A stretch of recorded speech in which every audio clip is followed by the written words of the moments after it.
to record Tyler no matter what, though. Yeah. As a backup.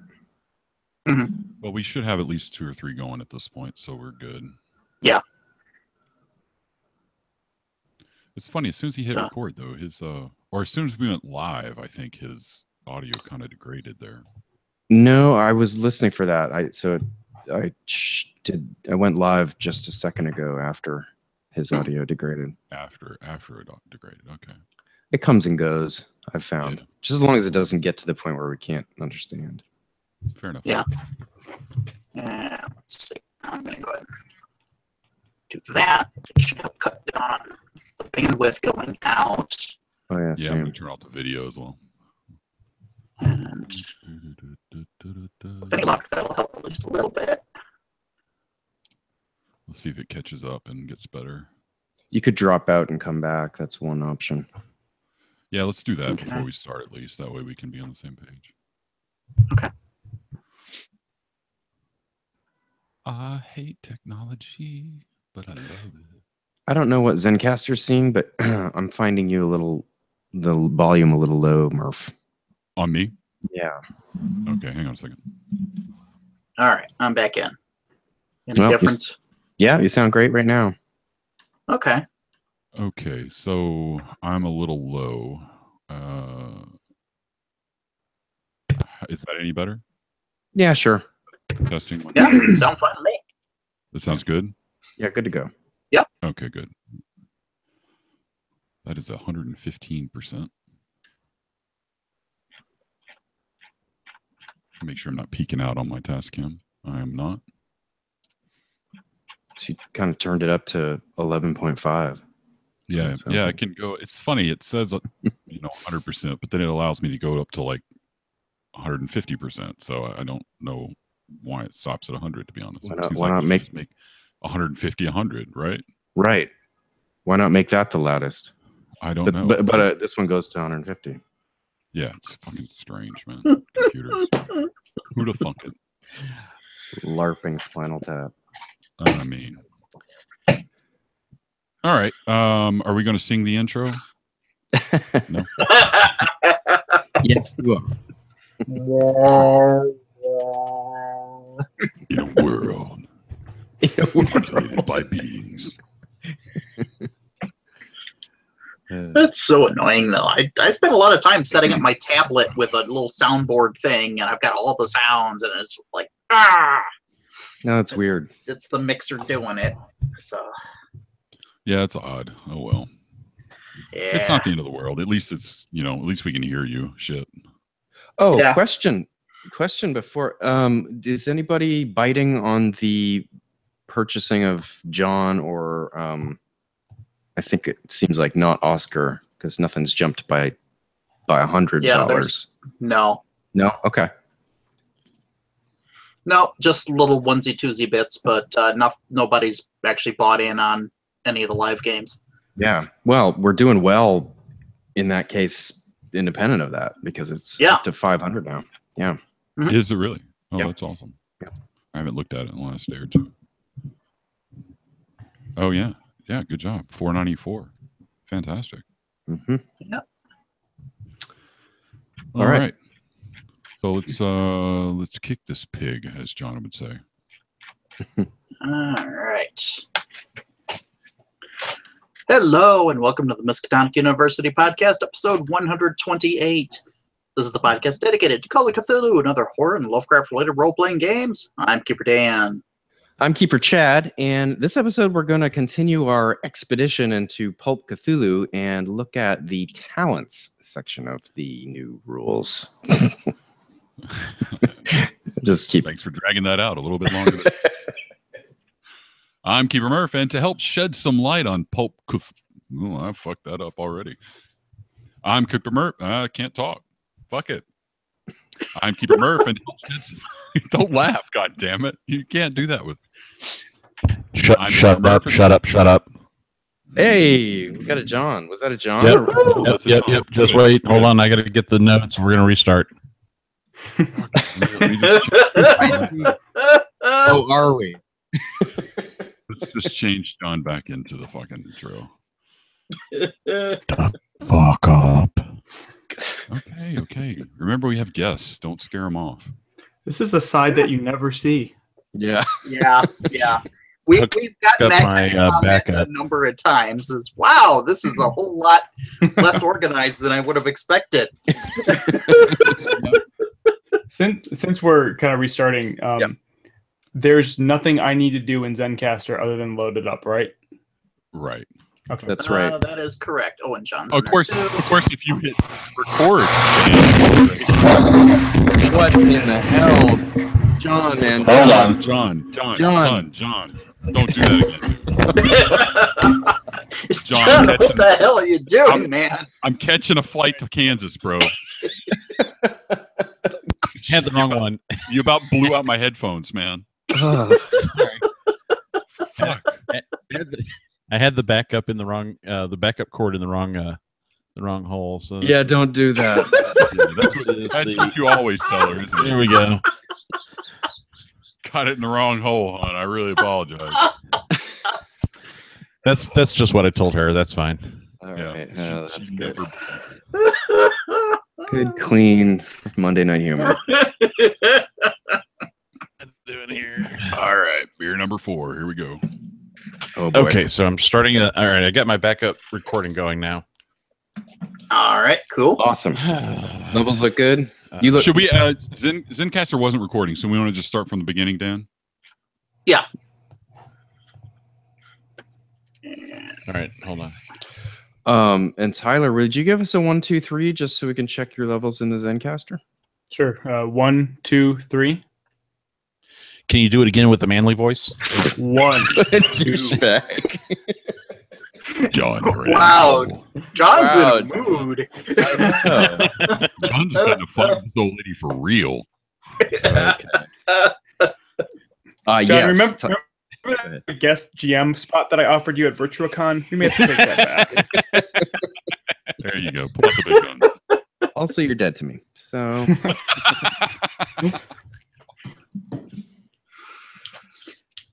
All right, everybody's showing levels, so that part looks good. Yeah.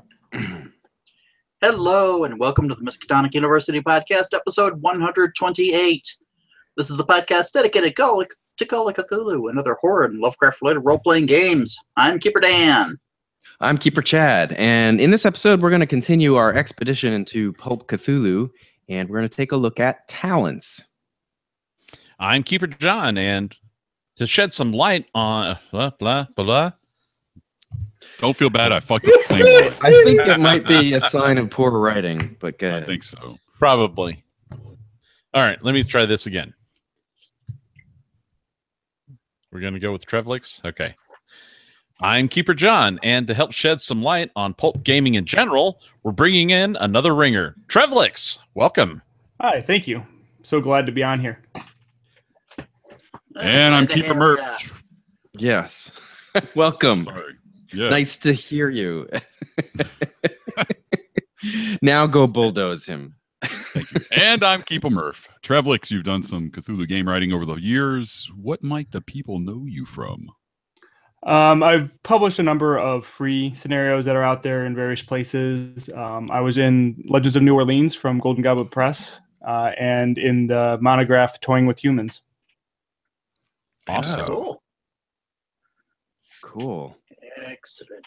I need to look that up. Yeah. I'm going to start things off in the Campus Crier. The There's Campus some Crier is strange typewriter noise.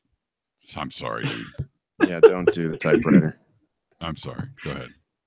The Campus Crier is Miskatonic U student paper. Here's going to go through Mythos-related news and feedback for the podcast. This episode is being recorded on July 24th, 2017. Starting off with the Masks of Nyarlathotep companion update with an agreement with Chaosium and the creators of the Masks companion.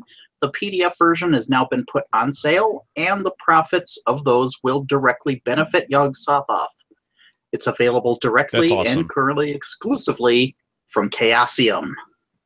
That's really cool. Yeah. Kudos So to cool. Mike and Chaosium for that. That's really awesome. Yeah, that's a class move right there. Thank you, guys. It's good to see that what what started as a really just terrible chain of events actually has wound up being maybe even better in the long run for them. I don't know. But yeah, it might be, because I missed out on the Kickstarter, but I think I might go and pick up the PDF off of the Chaosium website. So yeah, I've got my paper copy next to me here, and it's currently stressing the beams holding up the floor in my apartment building. it is a doorstop, man. That thing is huge. All right. Yeah. God, what? Oh my God, guys. Why is it always got to be about the weight of the book? Like, dictionaries are heavy. That, bro. I literally did that for you. Okay. Just because I know that that's a button I can push. And so man, Stephen King's a really good writer. All his books are heavy. Man, I mean, did you see it? Dude, that had to be at least 2 pounds in hardback. It was crazy. 2 pounds is sounding a little light to me. It might be. Up next, the Yellow King RPG from Pelgrane Press. This Kickstarter closed with a whopping 2,288 backers for a grand total of $218,000. I think they knocked it out of the park with that one. Yeah. We had a little informal pool going, and I think I put it at somewhere around 60,000, maybe less for total. What before they even launched. We didn't even know what their target was, and so I obviously am so wrong.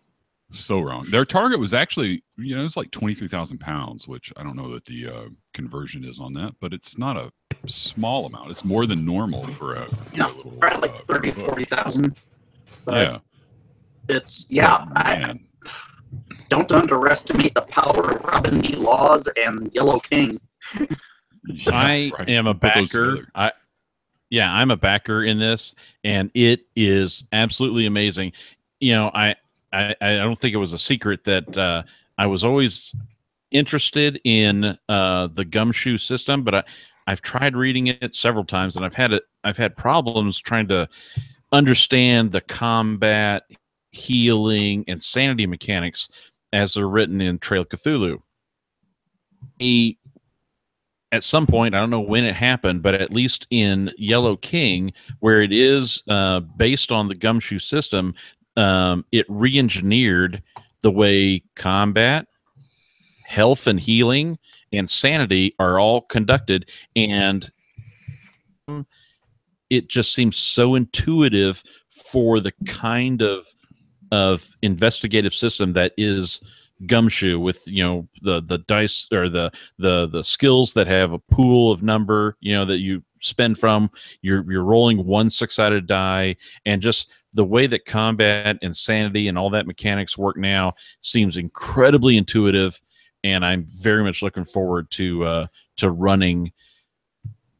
In fact, I've contacted our friends at Skype of Cthulhu to see when can I get on their schedule so that I can run a Yellow King scenario with them, and I'm actually writing a Yellow King scenario that I want to run for them. So it's nice. I'm really jazzed for this. I think it's going to be awesome.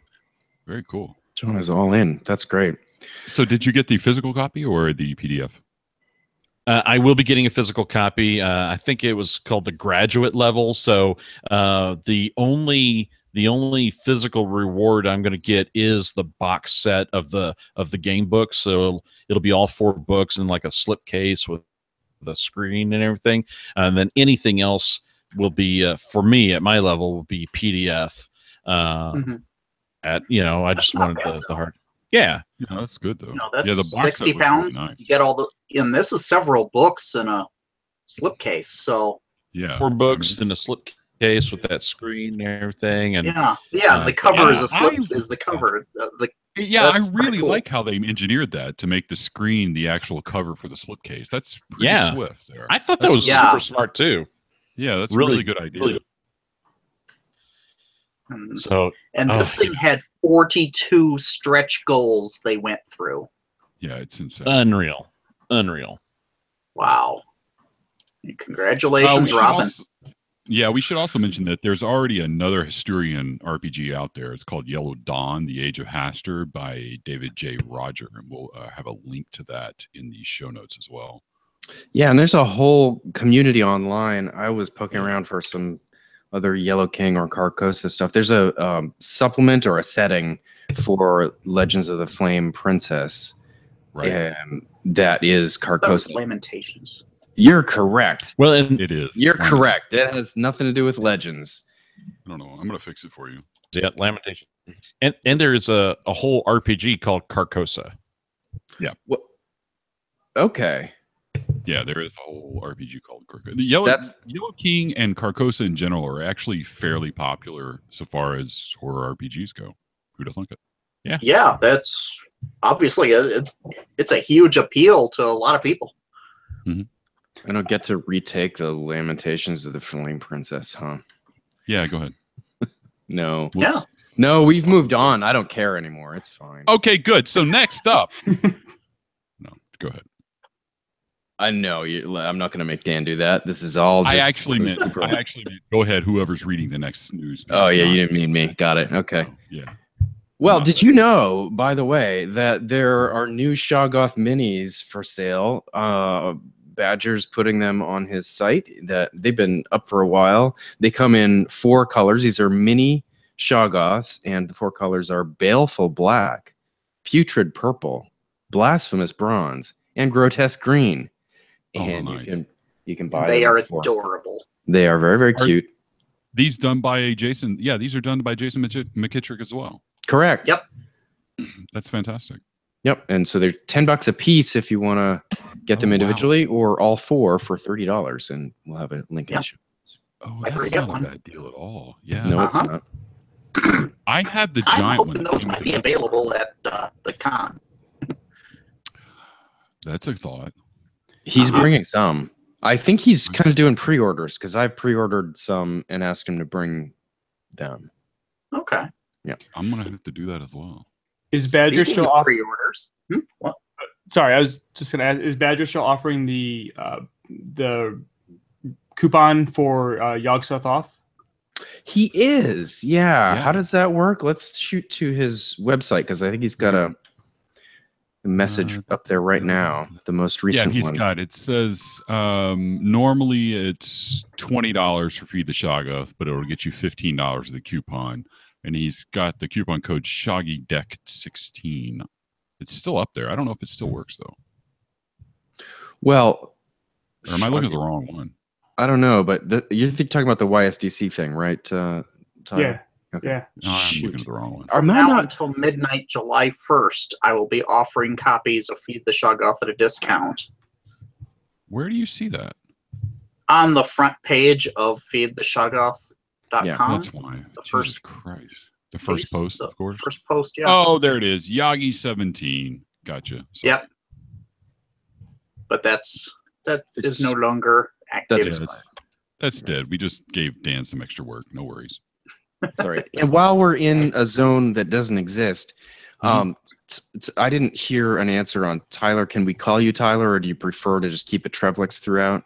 Oh yeah, I'm fine with Tyler, Trevlix, whatever. Okay. As long as we know it's that, some folks are particular about normal names on public. So, Chad. All right. Yeah, he's talking about me. I'm right here, man. Oh shit! Are you on this call? I thought it was the other Chad. Yeah. Oh man, that's the second. I've had 2 people email me and tell me that they just figured out I'm not Chad Bowser. Like after years of listening to the show. Are you kidding? I'm not kidding. 2 people independently.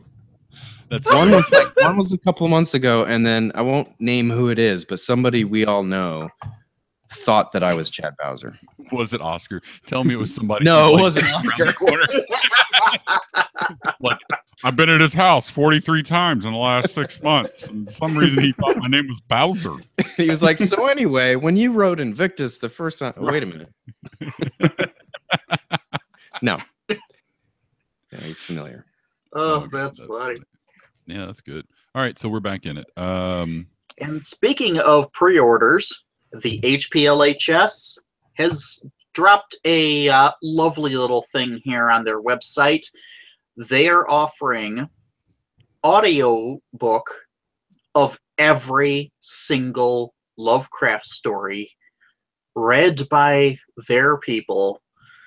Whoa. And it's going to be on a adorable little USB drive. Yep.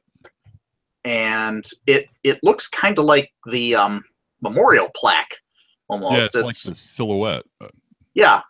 And so it's a special little USB drive with every Lovecraft story read by, let's see.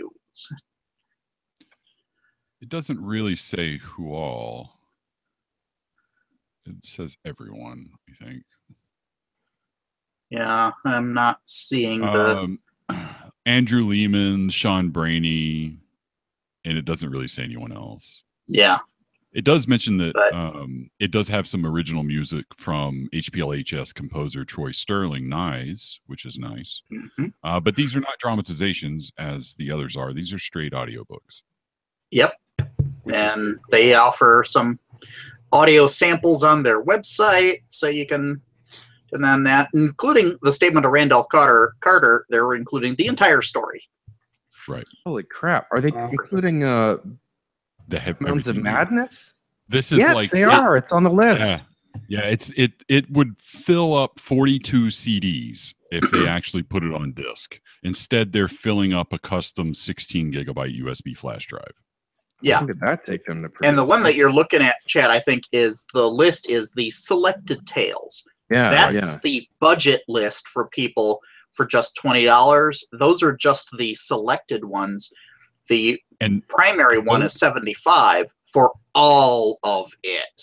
That's crazy. And every single selected story. one, even the selected ones are 18 hours worth of hits. I was about to say hits, but 18 hours worth of Lovecraft audiobooks. Yeah. All the hits. Greatest hits. Absolutely 1927 Hickman's model. Detail commercial for this. The color out of space. And the time-told classic, The Whisper in Darkness. It looks like you also pre-order customers also receive an extended interview of Sean and Andrew by Chris Lackey and Chad Pfeiffer. Okay, so you get a little blurb about it. And they get a recording of Lovecraft's supernatural horror and literature, which is read by Sean and Andrew as well. Okay. Yeah. Oh, that's cool. Yeah, that's pretty neat right there. Yeah, and this is being released around the time of a certain convention. So I would not be too surprised if this was something available there first. Yeah, August 20th. So that would be Saturday? Yeah, that would no, the 20th. Is it? I think the 21st is Sunday. And if I understand the way calendars work. Yep, 21st is Monday. Oh, you're right. Yep. So it's going to be not till Sunday. Right. They're releasing it on Sunday. Surprising. Monday. Yeah. But so yeah, that's not one of those things that I would love to walk away from the con with. That'd be pretty neat. Well, Sunday morning. 15 hours. I'm sorry. Yeah, it's a lot of it's a lot of audio. Up next, The Old Ones Are Rising, an Unspeakable Oath collection releases this August from Arc Dream Publishing. They've got a collection of all of the issues 18 through 21 of their Annie Award-winning magazine, The Unspeakable Oath. It's going to come out as a 280-page paperback, and it's going to retail for about $40, and it's available from Ingram and Broadert and to all major hobby distributors from Art Dream's partners at Studio 2 Publishing. Cool. So this is a single bound situation. Yeah. 18 to 21. It's kind of like an anthology almost. They're doing 18 to 21. It's a collection. It's a collection of those issues. Cool. But I mean 18, 19. We're talking 4 issues and it's a 280-page book. Yeah. Well, it's a thick magazine. They're not known for their brevity, to be honest. Yeah. But that looks like it's got a lot of potential to be very cool. And the whole thing I ran across here, there's a computer game on the way called Abandoned Ship. Hey, Dan. Yeah. Sorry, man. Your audio just went apeshit crazy. Okay. Yeah, drop and come back in. Yeah, maybe drop and come back. Yeah, drop and come back. I'm sorry, bub. Okay.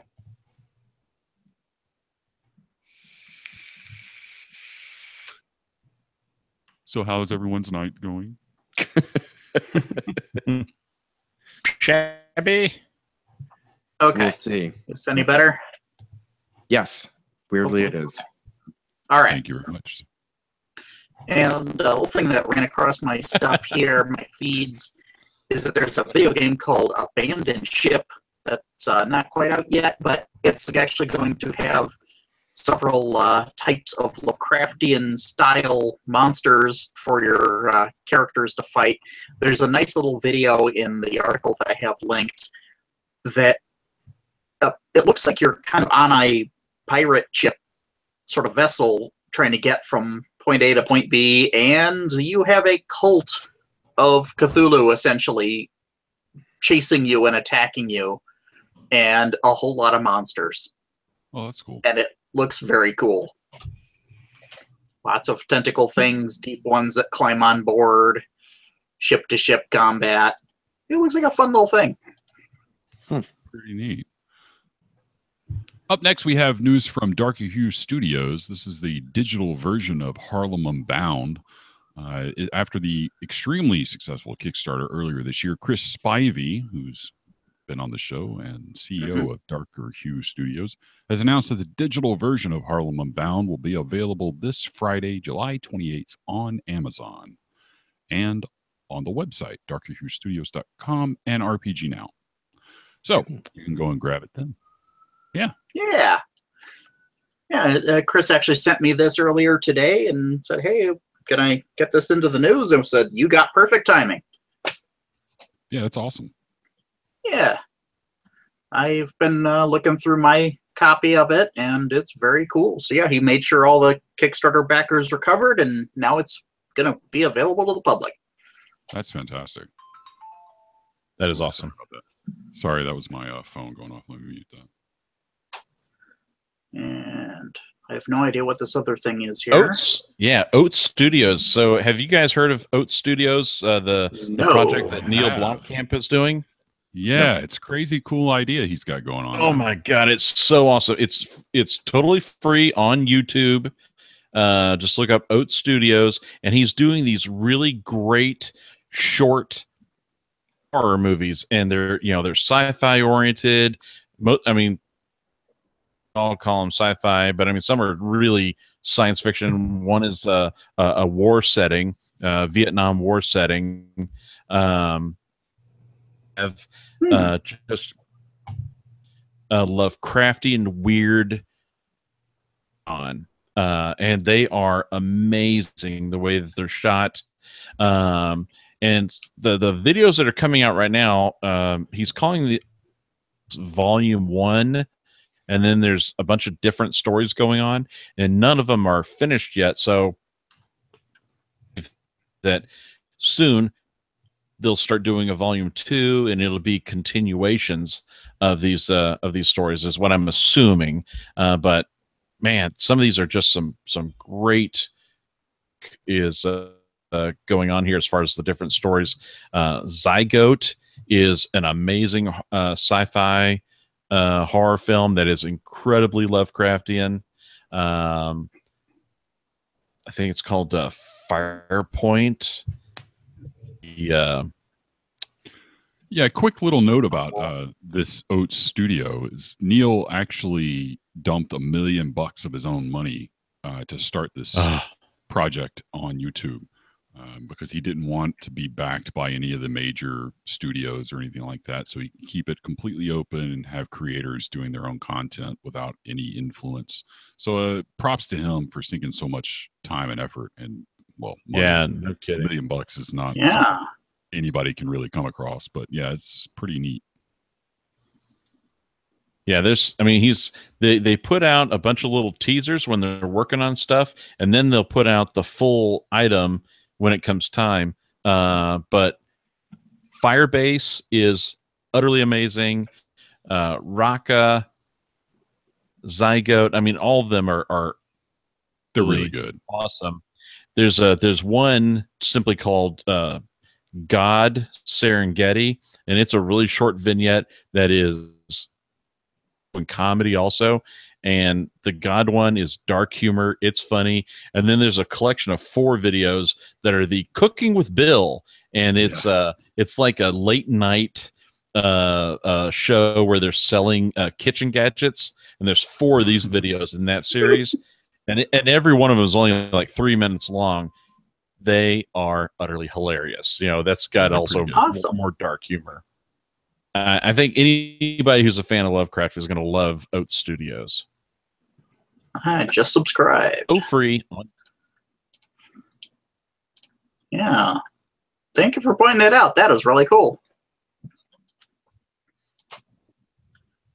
And a little piece of info that unfortunately had come out is that July 16th, we lost another of the horror masters.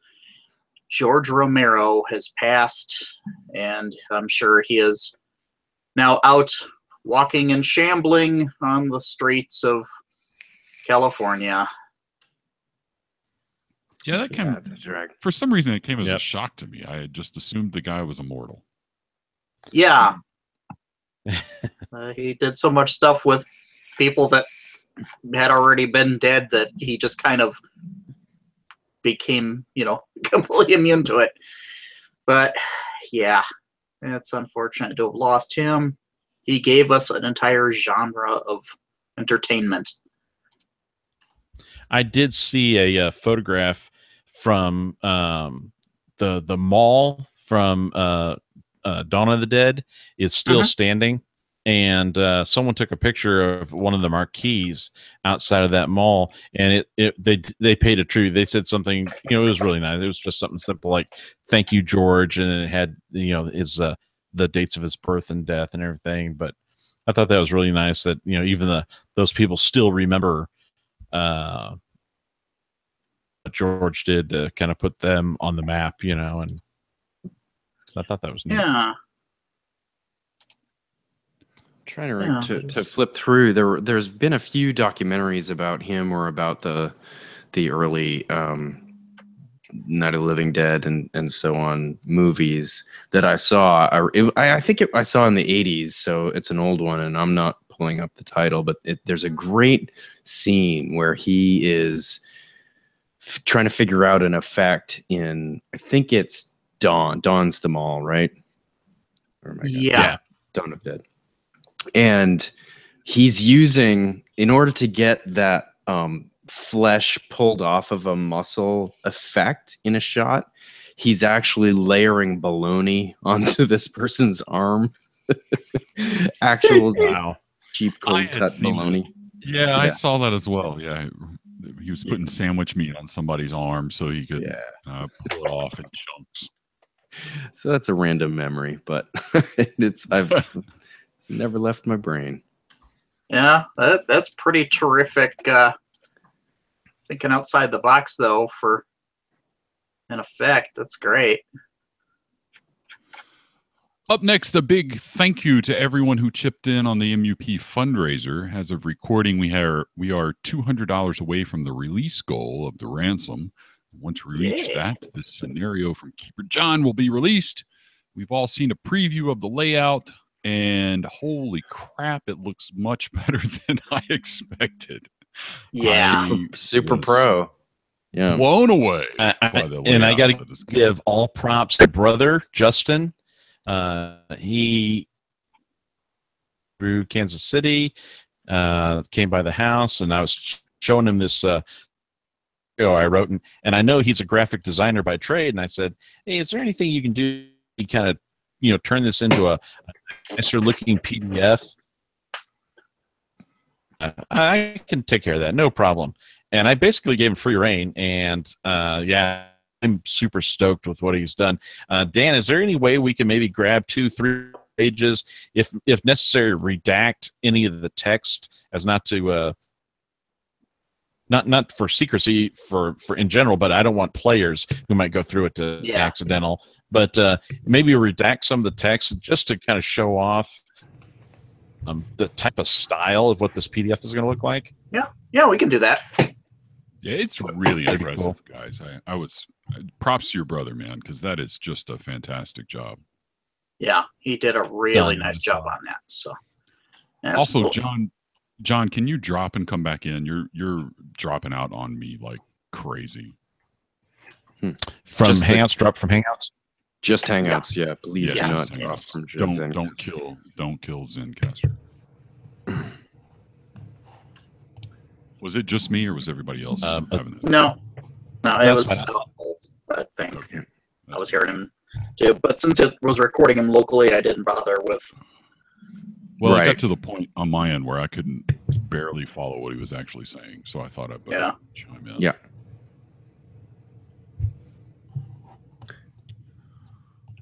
This Tyler, this Zencaster thing tends to be, the recording's much higher quality, but we use the VoIP. For some reason, they have their own internal VoIP, but it doesn't work very well. We haven't gotten it to. Functions. Yeah. The Zencaster communication protocol just doesn't work all that great, so we just use one of the others. We tend to blame it all on the New York City internet, to be honest with you. Yeah, sure. That used to be true.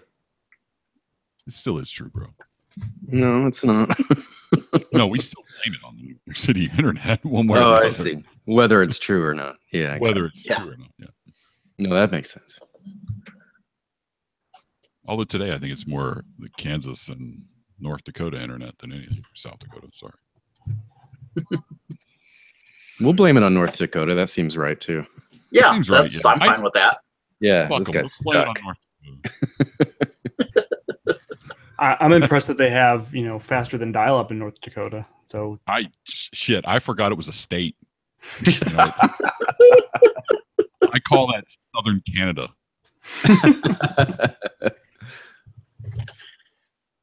I've honestly never even been into North Dakota, so I have no idea what they have there. They got a lot of oil jobs. Right? Yeah, no shit. I was looking at some a graphic on Reddit the other day, and it said 50% of the population of Canada live beneath the red line, and the red line was like a little bitty short line that crossed the southern tips of the peninsulas into the Great Lakes region. And that's it. And I was like, holy shit, man! Half the population lives below that red line. Like, mostly in the cities, in Montreal. Yeah, Montreal, Toronto, Ontario. It's kind of like Australia. It's all at the edges. Yep. Yeah. Has John come back in yet?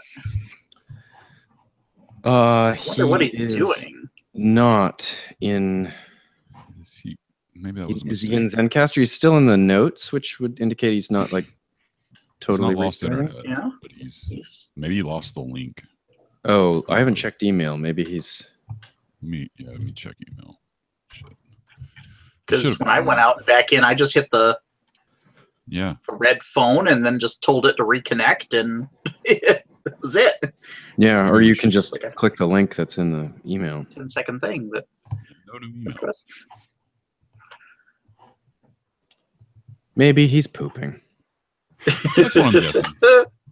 It's John. So. Christ almighty. I shouldn't have said it. I'm sorry, guys. It was my fault. I blame myself. If you look at his Zencaster, I don't know if that's all silence since he left, but he's not showing levels for a long time there. Or have we been talking that much since he left? God, I hope so, dude. If that's not recording Zencaster, I'm going to be so pissed off. It had levels for him just before he dropped out. I was actually looking at it. So. Oh, then good. Okay. Good. Okay. All right, so never mind then. Hello, am I back? Yes, you are. Yep. And we have levels for you. So, yay. Well, yeah, you have levels, but I've seen notices on Zencaster of disconnecting, trying to reconnect. So For fuck's sake. you've got a complete recording of me on Zencaster, but that's okay. I get the Zune. Yeah. Yes. Zoom. Good. Awesome. Christ. Okay. Yeah, we were kind of wondering what happened there. It's normally not that long. My piece of shit internet dropped. Oh, okay. Connect the Wi-Fi. Wow, it's amazing Okay. Zencaster keeps it rolling. That's good for Zencaster. Yeah. Yeah. Anyways, I'm sure once it broke, it broke. I don't know.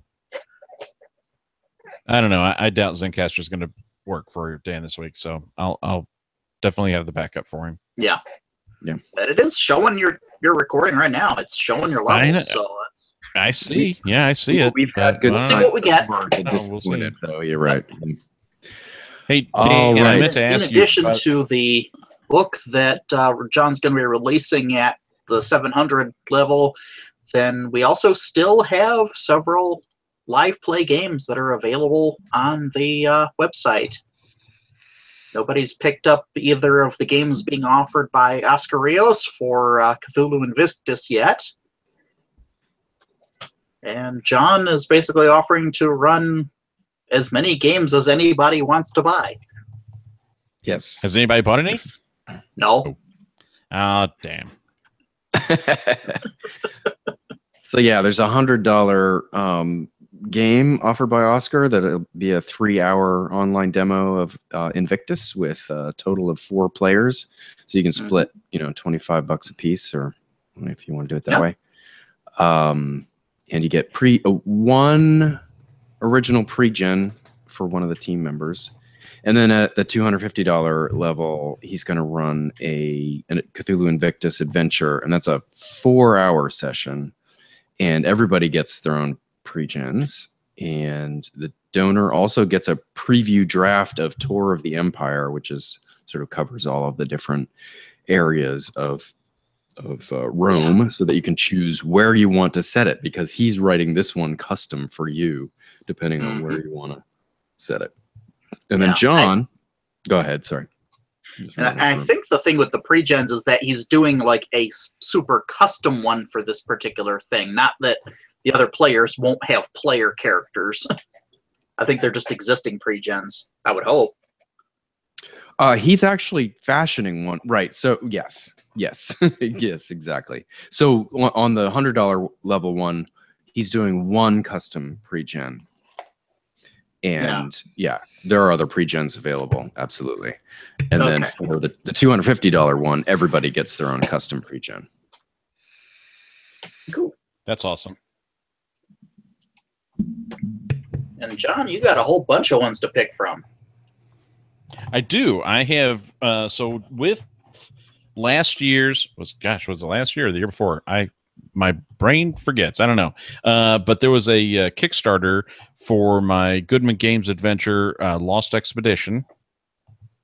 One of the stretch goals, or 4 of the stretch goals, were some small one-on-one adventures that I wrote. I had this idea about maybe just doing some shorter. Would be one keeper, one player, and kind of keep the investigation and lethality or anything like that, down to that type of level. And so I have 4 of those written and turned in. They're available to the backers of the Lost Expedition. And so I'm sure all those backers have received their copies. So I'm offering to run those. One-on-one, and I'm actually writing a 5th one right now that's in flight, and so depending upon how close to completion I am on that, if we could play test that one. So I'm sure someone could be an early play tester on that, or whatever. But I think they're fun. I've got one of the scenarios is called Pickpocket, where as the title says, you end up getting pickpocketed, and an adventure ensues right after that. Called Picture in a Silver Frame, And we've actually talked about this one on the show a little bit, where I was trying to experiment with premonitions, where I'm, as a keeper, you kind of put something out there that could be a possible future for the player. Yeah, foreshadowing on that. So that's Picture in a Silver Frame. Then there's Suicide in the Stacks. You're browsing through a library, you turn a corner, and oh my God, a woman has committed suicide in the library.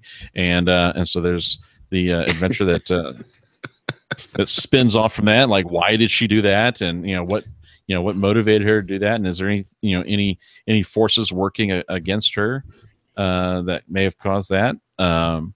Is that a locked room one by the chance? No, it's not. It's not a locked room. Sorry. Although that's a good idea. I might try and work on that. I've never done a locked room scenario. And then the fourth one is called Silent Clouder, in which the investigator has a neighbor who you haven't seen much of him recently, but there's a ton of cats that keep showing up in his yard, and they're all just sitting in the yard staring at his house, completely silent, not saying a word. No screaming, no cat fights, nothing's going on. They're just sitting in the yard staring at his house. And that's what happened when you have a Temple of Baths in your basement. There you go. Spoiler. Spoiler. Oh, and the fifth one is the fifth one that I'm working on. The title on it is The Smothering Black. So I'm working on that. Okay. Interesting. Cool. Yes. So card catalog. I found one the other day I wanted to mention in card catalog. Since it was empty, I put it in. Sure. Okay. So what we got here? So the other day I came across this website. It's called publicdomainreview.org. We'll have a link in the show notes as well. But basically what they do is they go through a bunch of stuff that's in the public domain and write articles about it. And what caught my eye was on the front page right now is an article called Decoding the Morse, the History of 16th Century Narcoleptic Walruses. And I'm not even making this up. And it reads like a bestiary, honestly. So if you were looking for some crazy kind of Dreamlands animal to throw into a campaign, the narcoleptic walrus, aka the Morse, seems like a easy plug-in. I might have to do a segment about this. Yeah. That is fantastic. Amazing. It's so awesome. All these depictions, man, from 1521. 1555. Yeah, wow. I mean, there's all it's described as a hirsute, fearsome walrus-like beast that was said to snooze upon cliffs while hanging by its teeth. So, I mean, what can go wrong? So specific. So specific. I mean, like, really. It was kind of like something Ultraman has fought. Yes. Definitely. I think I saw it on an episode of Power Rangers. Yeah. It's really cool. So anyway, and there's a bunch of other stuff like this on this website, Public Domain Review. There are a bunch of other websites in the similar vein as this as well, that they're all equally as good. There's Europeana, I guess is how it's pronounced, or Atlas Obscura, which I think we've mentioned before, Bibliodyssey, and Lapham's Quarterly. That's what it's called. I'll see if I can't find links to all of those. And those are all friends of this website, Public Domain, or they're all in the same vein. So what they all do is kind of take public domain old stuff and then kind of rehash it and re-present it to the public. But you can find some real good gems in there. It's one of those holes that we'll fall into and not come out for hours. I am loving this site. Oh yeah, me too. I have never heard of this before, and I just searched occult on it, and there's so much great stuff coming up. And there's like a compendium of demonology from 1775, and the images in there are just, I'm stealing these for my next game. Yeah, it's really, really cool. And then the others are good as well. Like Atlas Obscura is pretty good. It's not quite as crazy, but it's a good website. And Bibliodyssey, that one is more book natured as opposed to just random stuff. So it kind of focuses on more nonfiction type stuff that popped up. But there's some weird stuff if you dig around far enough. All right, Mister. You throw some links in those show notes, so I don't have to chase those down on Saturday morning. I know. So what is this one? I love it when we do that. The link will be in the show notes because somebody will get that for me. I'm guilty of that too. I knew I was going to have to get you links, bro. Don't fret. And while you're doing that, I'm going to hit the stop on the Zencaster so we can get a second file. Have that uploading. That now, should give pop-up. Just to be clear, the VoIP often will show up no matter what you choose on the second time around. I don't know how to stop that, Dan, but almost every time, right, we end up with some weird thing where we do the second file and VoIP. Yeah. I'm sorry. Yeah, because I'm looking at the settings right now before I hit start again. And Murph, your upload failed. So check on your browser. Click it. Just a second. I'm linking Chad so he doesn't scream at me. Well, click your thing first. I did. I clicked it. I just clicked it. Okay. It says unfinalized track. There was a problem uploading your audio. I'm going to close that out. It's just bitching at me. There is no other recourse. I can reload if you want me to reload this page. You're getting a local recording. Yeah, I have a local. Okay. Okay, good.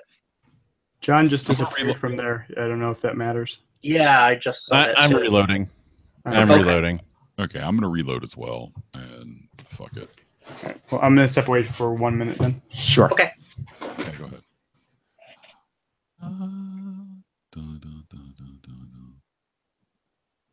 It's an unfinalized track. I don't know what to do about it, dude.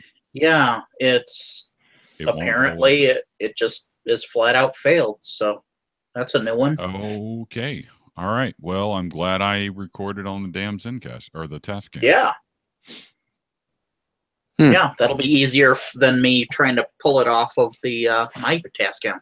That's kind of the last resort one if we have solo recordings. So. Oh, right. I don't know why it's doing that, but we're just going to have to grow with it. Yep. I actually forgot that we had. I forgot that we had the all mix backup that you're taking. Yeah. Dan, so maybe we should do Skype. Well, I guess then there's the problem of Murph being worse on Skype than Hangouts. Right? That's our issue. Is that what it is? I updated Skype since I've recorded last with you guys. Mm-hmm. And so I don't know how it will work now.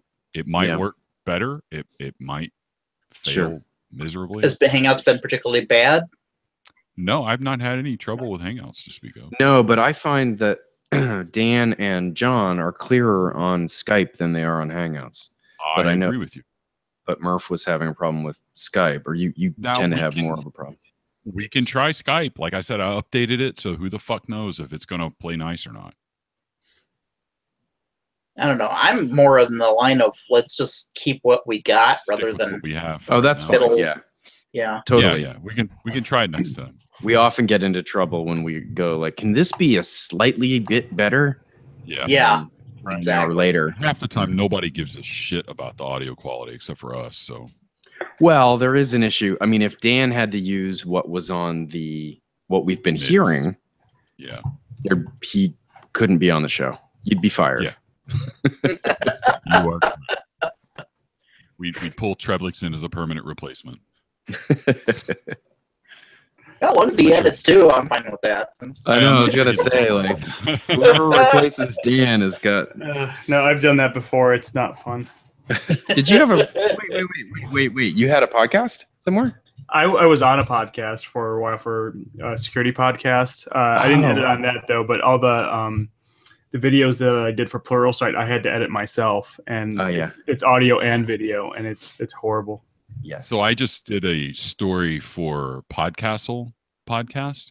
Okay. And holy Christ, man, I had to edit a 6,000 word story that I read that was, I think it was like an hour and a half's worth of raw audio that I trimmed down to like 45 minutes. And I was like, oh my God, it was horrible. Oh yeah. The game that I sent in to you guys for the EBU actual play that you published, it was like 4 hours long that I had to edit. And yeah, that's Dan, the stuff you do to edit this stuff is just unbelievable. Here's a little trick, Tyler. We absolutely do not edit live plays. I know, and it was more of a it was something that I wanted to do because I knew that every other word was and from me, and I that bugs me. So yep. No, I feel you. In fact, if you go back to one of our early episodes, they let me edit one episode of this show. Is it only one so far? Only one. And in the only one episode that I edited, I had a 6 minute mashup of all the ums and uhs that I just pulled out and then put at the very end instead of a blooper reel. And that did not go over well. In fact, I almost got fired. So no, don't do that. I think Chad was the maddest, actually. I wasn't mad. I don't see. I barely remember it. So yeah, I know it was a long time ago. All right, so we got everybody back in. We do have everyone, but your audio back in, Dan. You just sound a little bubbly. Okay. Well, I can drop out and back in. Okay. I mean, since we're not. It's a dead air right now anyway. Yeah, might as well get them to do it. Sure.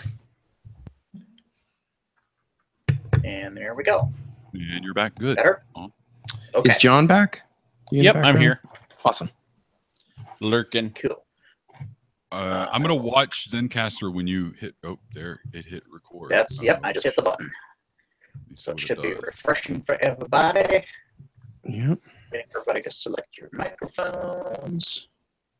Yep, got mine.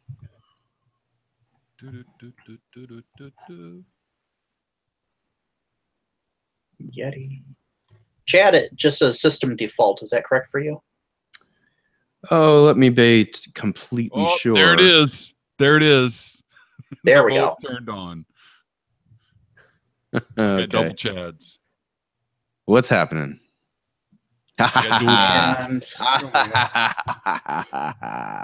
And it is completely turned off and disabled in the system. Yeah. I don't know. I don't know why it does this. It's odd. I don't either. Well, I could always close it out and actually create a... See, normally what I do is I just tell it to do a new recording off of this episode, session. Yeah, this episode. We How could do about another if I one. tried starting up a whole new one? Let's do it. Okay. Because this While you do that, I'm gonna go take a leak. Okay. Because this eats up a half hour trying to figure this out, and then for some there's something with John's mic doesn't behave. It can't find it. I feel like we go through this semi-frequently. At least it wasn't me this time. Correct.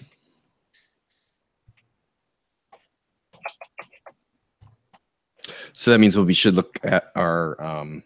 You could do it in the Hangouts chat, or you could send another link. Okay. Yeah. Okay. Invite.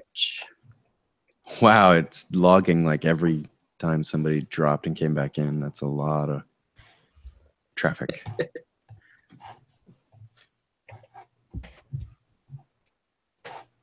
Okay, so there's the link to the new Zencaster in the chat for Hangouts.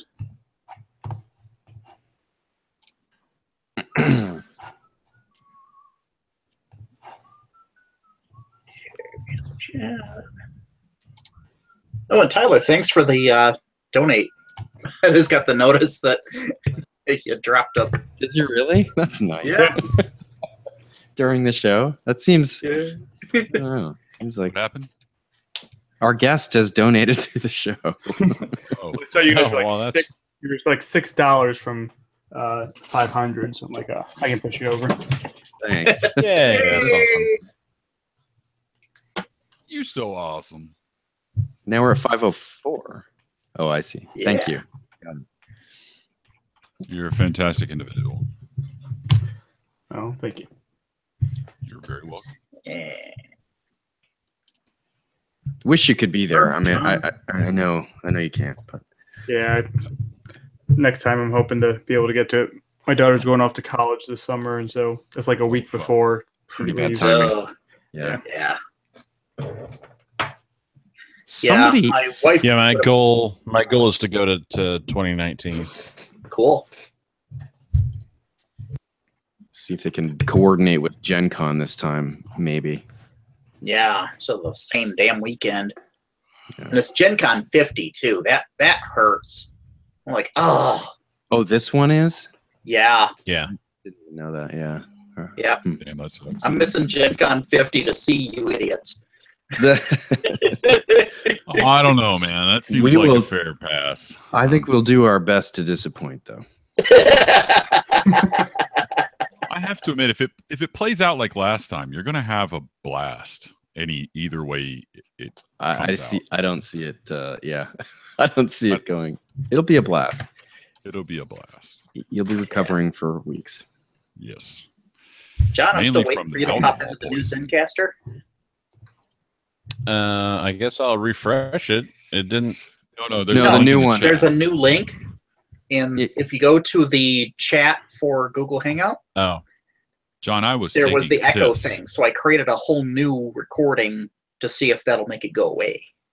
I was taking a piss, missed the instructions, and still managed. All right. Just shut your handsome mouth. I'm just, you're a far better woman than I am. you're damn right. I'm 4 beers in, I'll agree to anything.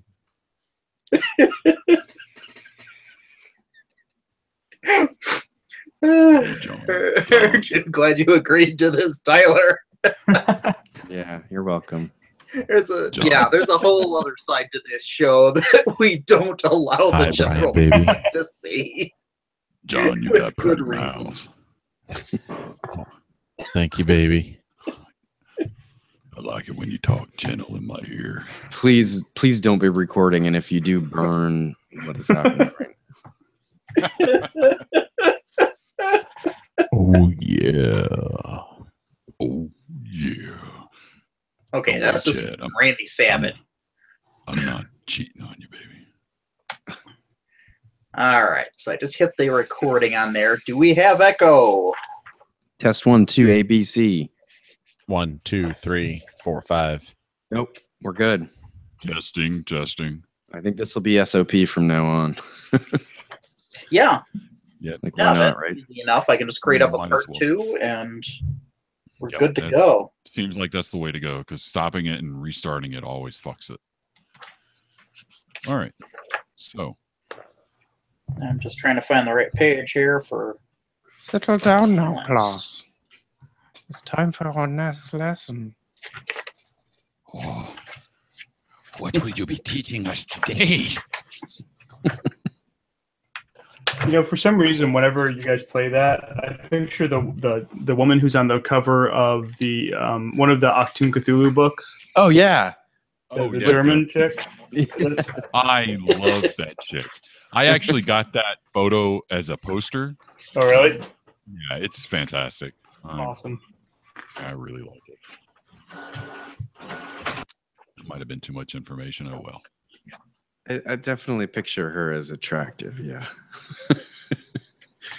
I have to picture it. Hot for Otherwise- teacher situation. Yeah, it's. Let's be I'm honest. still You're looking wrong. for the Is friggin' that Jim's page with wife? the talents. It's page 24, bud. Oh. 24, chapter 2, table 3, physical talents, Okay. and then it goes down from that on page 25 Oh, okay. and 26. Mental combat. Okay, and then miscellaneous. Alrighty. You good? Yep. Do you have Pulp Cthulhu, Tyler? I do. In fact, Oh, I okay. just opened it up to the talent stuff. Okay. Awesome. Fuck if he doesn't, we're in trouble. I mean, What's Pulp Cthulhu? yeah, I know, right? He's supposed to be the expert here. Well, expert on pulp in general. I don't. Have you run actual Pulp Cthulhu? Yeah, in fact, I just finished up a campaign. Oh Actually, my you God. guys even made Fucking an A, dude. appearance in the campaign. Hell yeah! Yeah, How- so wait, how did So- that come about? Oh, wait. We have to. Is it clean? Can we hear it Yeah, on the yeah. podcast? yeah. In fact, I was trying to find the notes I had on it, but I couldn't find it. But I remember what it was. Whoa. Please elucidate us. Okay. Yeah, I want to hear about the whole campaign too. You want me to talk about it now, or Oh, let's do an intro into pulp, and then we'll get into that. Okay. And here's our second part of going into the Pulp Cthulhu book, and we're going to take a look at the talents section. This is starting on page 24, and it's basically just several tables that have the talents broken up into physical, mental, combat, and miscellaneous. Yep, and from each of these 4 tables in Pulp Cthulhu, you can choose 2 talents from any of these tables, or roll for them randomly. And they're, pretty interesting stuff in there. Yeah, not 2 from each table, but 2. 2, in total. 2, period. Yeah, Yeah. From two each grand table, total. From any table. Yeah, there we go. the book even suggests that if you want to make your game even more pulpy, to choose 3 or 4, even going that far. Holy crap. Yeah, that would, Yeah. to me that would be a lot, but Yeah, because, I mean, enough of these, and you wind up in a serious superhero capability here. right. Yeah, you could really min-max this if you had multiple talents, like a whole bunch of them.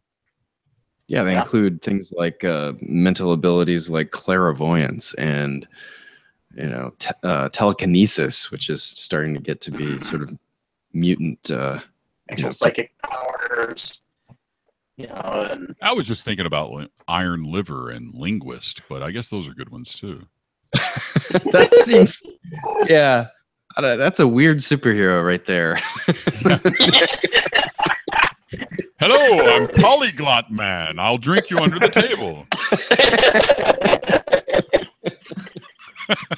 I think if you chose linguist, you probably have to be very cunning in order to do that. True. someone had to make it. Actually, you're kind of retarded about it. So you speak in like 8 different languages at the same time. Like one sentence is jumping between 4 different languages. Like Tuvian throat singing, actually at the same time. Okay.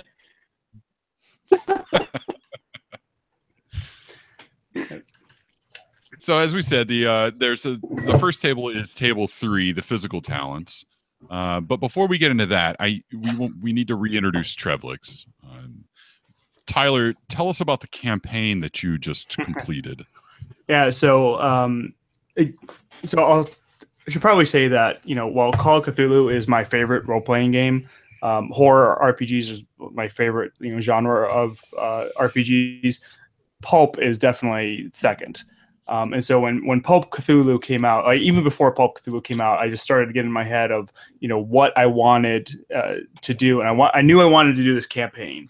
And so I just got done with it. It was like a 6-month campaign. I run games about once a month, and so we went through about six sessions, and it was basically the PCs came in. They were inducted into this new order, or this order of adventurers and explorers who went around the world and stopped, supernatural and occult and Cthulhu related horrors, and they were inducted into it. The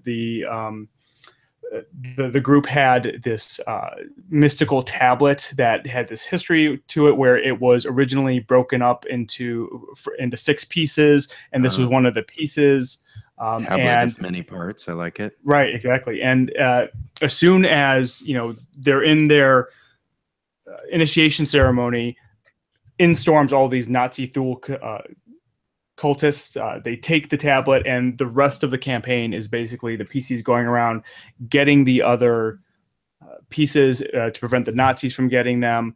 They went to see where they'll go. They started off going to the Library of Alexandria, which was hidden underneath the Mediterranean. They went to. I'm in love already. I know. It was. It belongs in a museum. Exactly. I tried to choose like all these great places. Releasing this because I want it. Yeah, I am. I plan on officially writing it up, and what I do with it after that, I don't know. But I know of this particular. Never mind. No. But yeah, they also went to a monastery in Romania. They went to a hidden city in Arabia. They went to the Dreamlands, and then ending up in Germany, of course, to fight the Nazis. And the great thing about it was the people that I was playing with, they played through the entire campaign, and I had this really great thing at the end. I don't want to spoil anything in case this ever does actually get released, but when you bring all the pieces together, then you can basically summon this great old one to cause destruction everywhere, which was what the Nazis were trying to do. And so they, the PCs were supposed to, go there, stop the Nazis, and then travel to these other locations and back to Arkham to stop another evil that was going on. And of course, my players just totally blew it out. They killed like the big bad guy in like 2 rounds. And I was like, oh crap, now what? But that was actually the great thing about Pulp. Is that they were able to do that, and I could just keep throwing stuff at them to make it so that it was more actiony and adventure-y for them, and still including that horror. And I do want to say, you all actually did make an appearance in the campaign. Yeah. So the order that they joined was called the Order of the Owl, and there's this whole backstory to it. And but when in the very first scenario, the very first session, they go to the mansion of this order, and they're being introduced to all the members. And of course, there's a member there named Murphy, and there's one named Daniel, and John the Hook, and there was a Gerard there. All the different members that you go into. So it was kind of my, I guess, thank you for you guys for putting on such a great podcast all these years. Oh man, that is awesome. That is so awesome. Oh my god! And we did not invite him on here to hear about this. We didn't know about this until just in now. the future, the criteria to have Tyler on is to praise upon us. Yeah, next time if you want to get on the show, we need to hear about our latest inclusion in your home campaigns. Just saying. All right. Also, I really want to see the NPC write-ups so much. I want to see what John the Hook is. Yeah, it was very successful. And my Nazis. Here's my question: did they know who they were? They didn't, because I kind of had to explain to it afterwards. Because actually, when the players that I play with, so I play at this local gaming cafe. That's where I typically run games, and I get a lot of new players. And so the people who had who were there had only been playing Cthulhu for like maybe 4 or 5 months. Wow. And so they were brand new to the game, and so I have introduced them to your podcast, and I know a couple of them listen to it. So okay. Oh, that's awesome. Welcome. Yeah, thanks for joining. I guess. Shit. That's a good intro, though. Treblik's pull you in. I mean, I can't think of a better way to get it. Yeah, absolutely. And one of the things, I don't know if this is getting into the weeds too early here, but I'm very curious about something you mentioned earlier, which is how to keep the horror in pulp horror, and what it really means to have a horror pulp action, or what pulp action horror game versus a straight up adventure pulp, which you've also run, right? Oh yeah. See, I guess I was actually thinking about this. Okay, hang on. Whose is that? That was a camera I have charging up on the side. I don't know why it did that. I cannot believe that came from your mic. 10 demerits. That's I didn't know it made sound effects. That is not an excuse. Oh, I bet the battery's low in this and plugged it in on the side. So, Tyler, I was interested in this thing. Totally derailed. So, pulp horror versus sort of straight up adventure action horror. What's the difference? No, that's not. No, that's not just what you meant. edit it out. And Trevlex, what do you mean? Talk, go. Well, I'm a security professional, and I like to give us words now. Pulp adventure. I guess the way that I look at it is, it's very over the top actiony. It's Indiana Jones. That's I think the Right. that's the example that everybody uses. The Indiana Jones, the Mummy movies, things along those lines, which are great. Except that they're all action. They're mostly action. To me, especially with Pulp Cthulhu, where it's a Call of Cthulhu, it's an investigative horror game.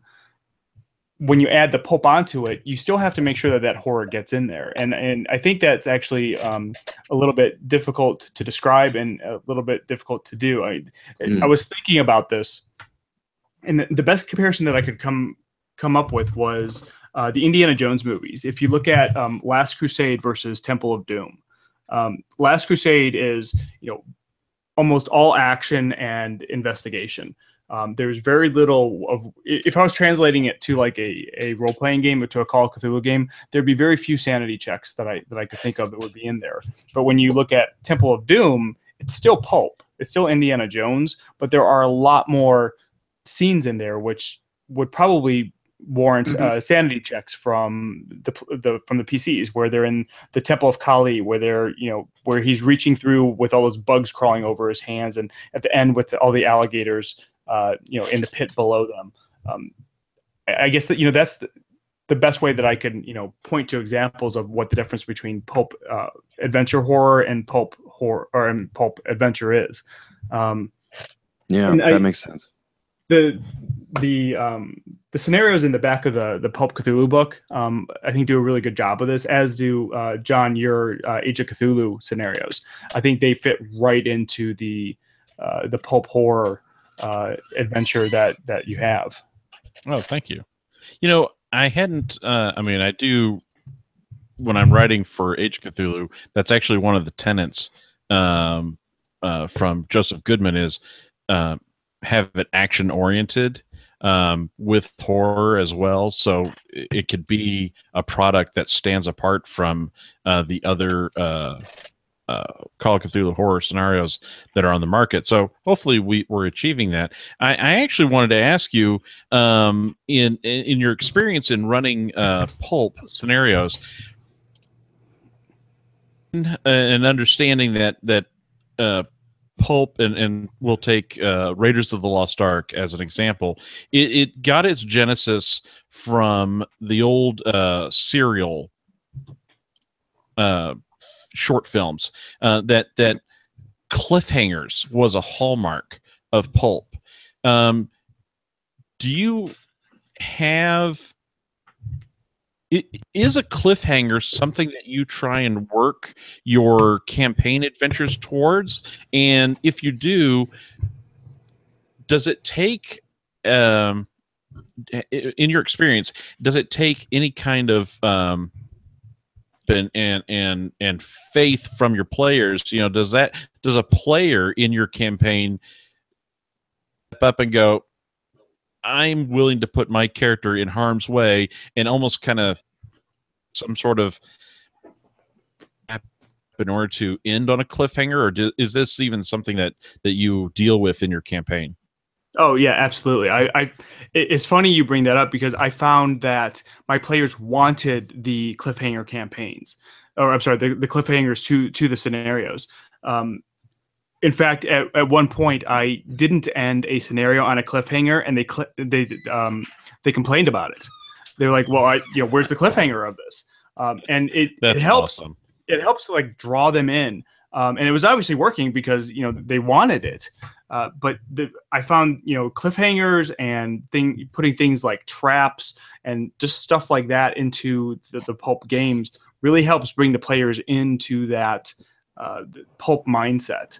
And then once you start throwing the horror at them too, that brings it back into the Cthulhu realm of it as well, and it combines really well. I was actually very surprised at how well it did. That's so great because that seems so antithesis to what fantasy role players would do, because they do everything they can to avoid traps, to avoid being put into situations that might be dangerous or uncomfortable for their characters. But in a pulp serial film or something like that, we see the hero get into these situations all the time, and then they have to work their way out. And so I was interested to hear how that happens in your.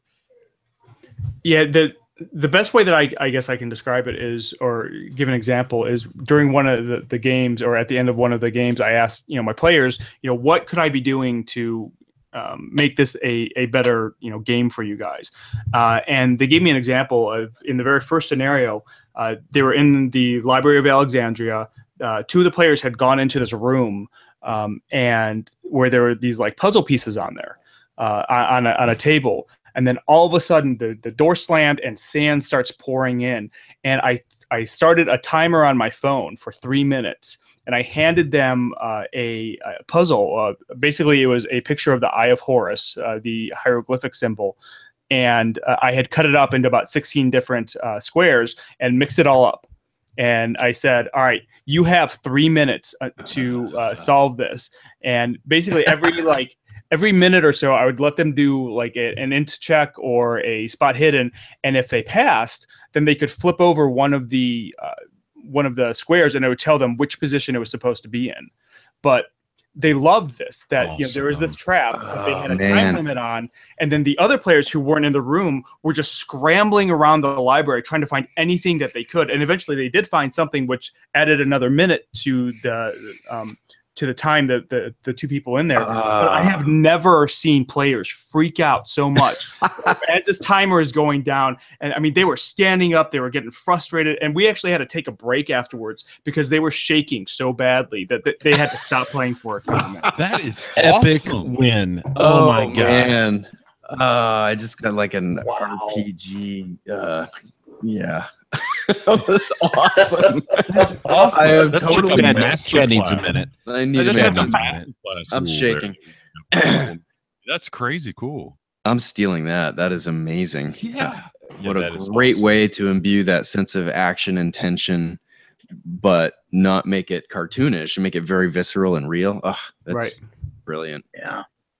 Well, It's one of those things that you kind of have to, that's an in-person only kind of thing. I can't think of a way to do that through a Skype game.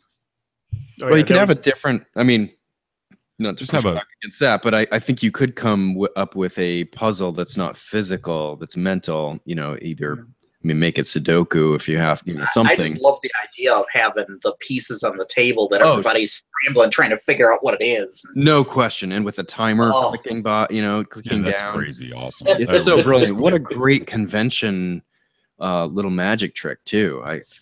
That sounds awesome. fantastic.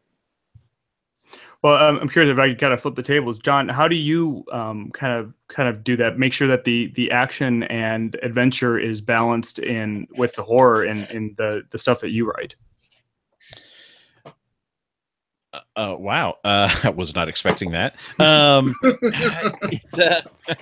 forgot we invited an intelligent guest. I mean, They're allowed to ask questions. Well, gonna ask occasional questions. And I'll admit, the reason that I'm asking is, like I said, when I look at the different Call of Cthulhu scenarios out there, yours definitely stand out as being pulpy. And I'll admit, Yes. it's actually very thank difficult for me to balance that the adventure and the horror within a pulp game. Well, thank you. Yeah, I try to find elements that are going to force the players into solving some sort of problem, and it could be a combat problem, or it could be some sort of research problem. They need to find a clue, but there's something kind of in their way. There's something's happening. Some sort of action is happening that's preventing them from finding that clue. But for the horror, I try to make it to where it'll seem logical for the scenario. So I'll take Time of Sans Vendia as an example. In that there is a cult working against the player characters, and at first they're not even aware that there is a cult doing it. They might be aware that there's a person, but they don't realize how large the organization is. And at one point where the player characters are able to meet an ally NPC who's going to give them more information, bring more of the plot to them, and help them on their way. Part of the horror and part of the pulp that goes into that particular scene is the adversarial cult summons a dimensional shambler to pop in and try and make a mess of things going on in that building. And so it becomes both a combat scene full of pulp action, as well as the horror that comes with potentially having your new allies pulled out of time and space as the shambler blinks out of existence. Okay, very cool. So now that you've run a full campaign, could you say what part of the Pulp Cthulhu mechanics you felt worked very well to support the game mood you were trying to create? Yeah, so the increased abilities and higher characteristics that the PCs have definitely led to that, especially with like hit points. The hit points being probably double what they are for a normal Call of Cthulhu investigator made it so that you could just throw mooks and monsters against them, and I think even the book says, with a Pulp Cthulhu character, you're probably going to be throwing at least double what you normally would at the characters, and especially if the players are experienced Call of Cthulhu, they start going through deep ones or Nazis or whatever you throw at them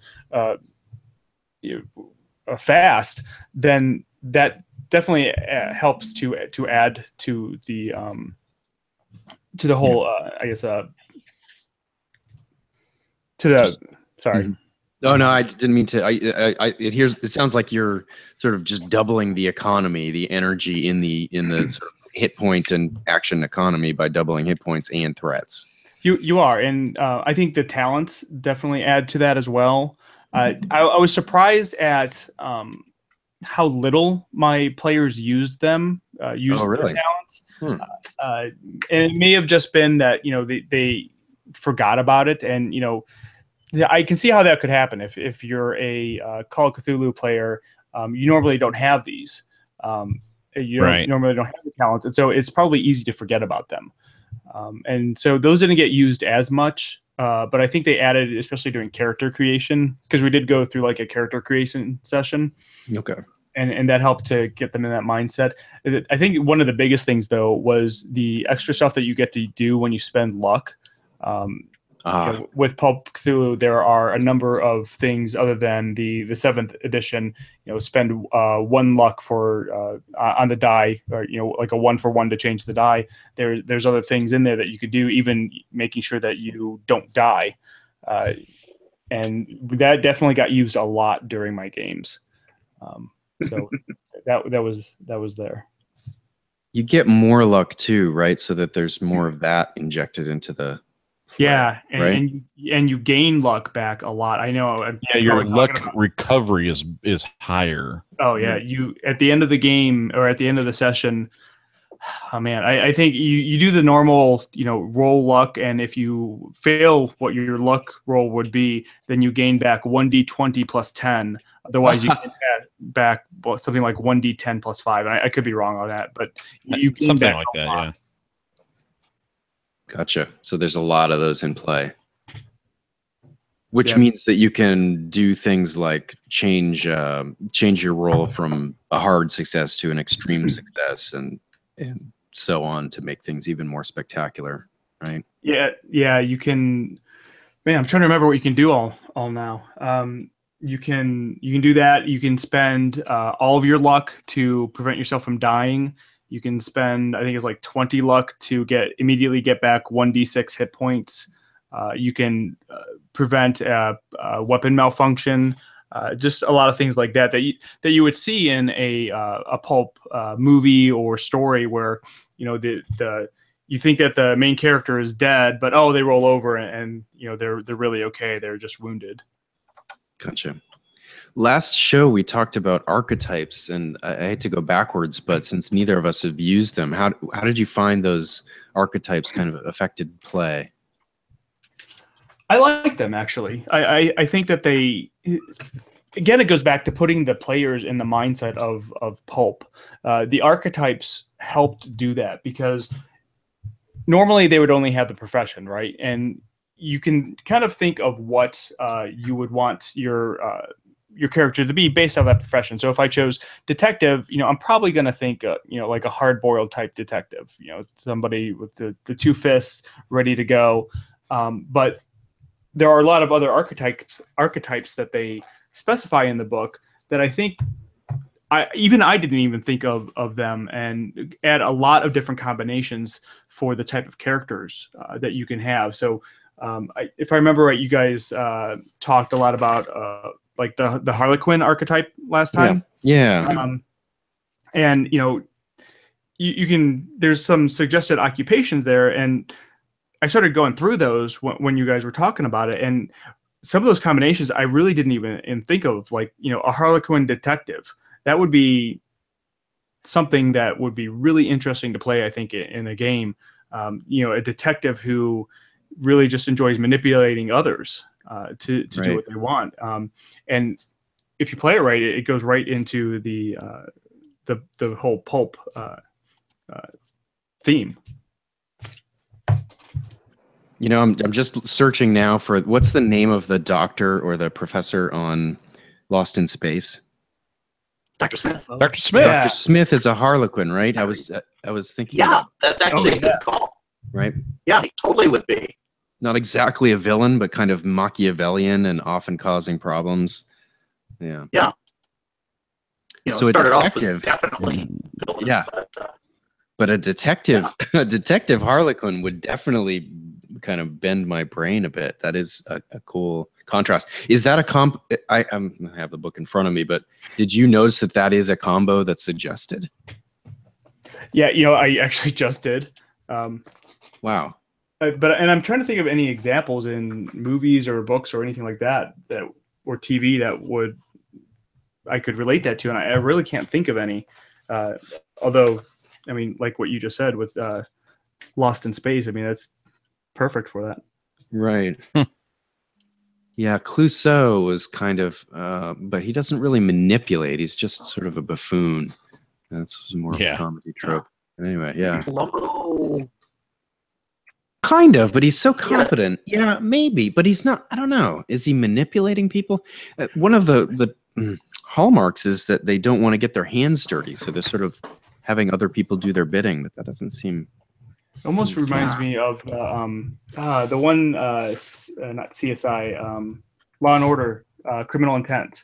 The one detective on there who Vincent D'Onofrio played. Really reminds me of that. Okay, yeah. I really like that character as well. That's a good example. Yeah.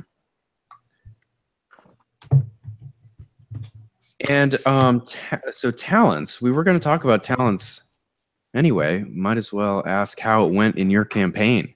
You say they didn't really use them much. And they they weren't kind of upfront. I mean, each So each player had a talent, or I'm sorry, they did have 2 talents, and I let them choose. I didn't make them roll for them, and the only stipulation that I had was that they couldn't choose the psychic power talent. I was going to ask. Yeah, that's very powerful. Yeah, it was a little too powerful, and I just didn't want. Honestly, at that point, I didn't understand I hadn't read the rules as clearly, so I just didn't want to throw another thing in here into my games that I couldn't necessarily fully understand. But I do remember there were a couple that were used a lot. Like one chose Hardened, which is you basically can ignore sanity point loss from attacking others or viewing bodies and things like that, and that definitely came into play. One player had one of the combat ones, which I think allows them basically to reload right away. They don't have to take time to reload. It's Fast just like load, an automatic thing. Yeah, that's it. And those definitely came into play. But a lot of the times, either the players forgot about what talents they had, or they just didn't use them, or it's even possible that just their use didn't come up and play too much, except for the insane talents. But I don't want to get into that unless you guys want to, because that's talking about Pulp Insanity, which is later on in the book. I know you guys are kind of going through the book.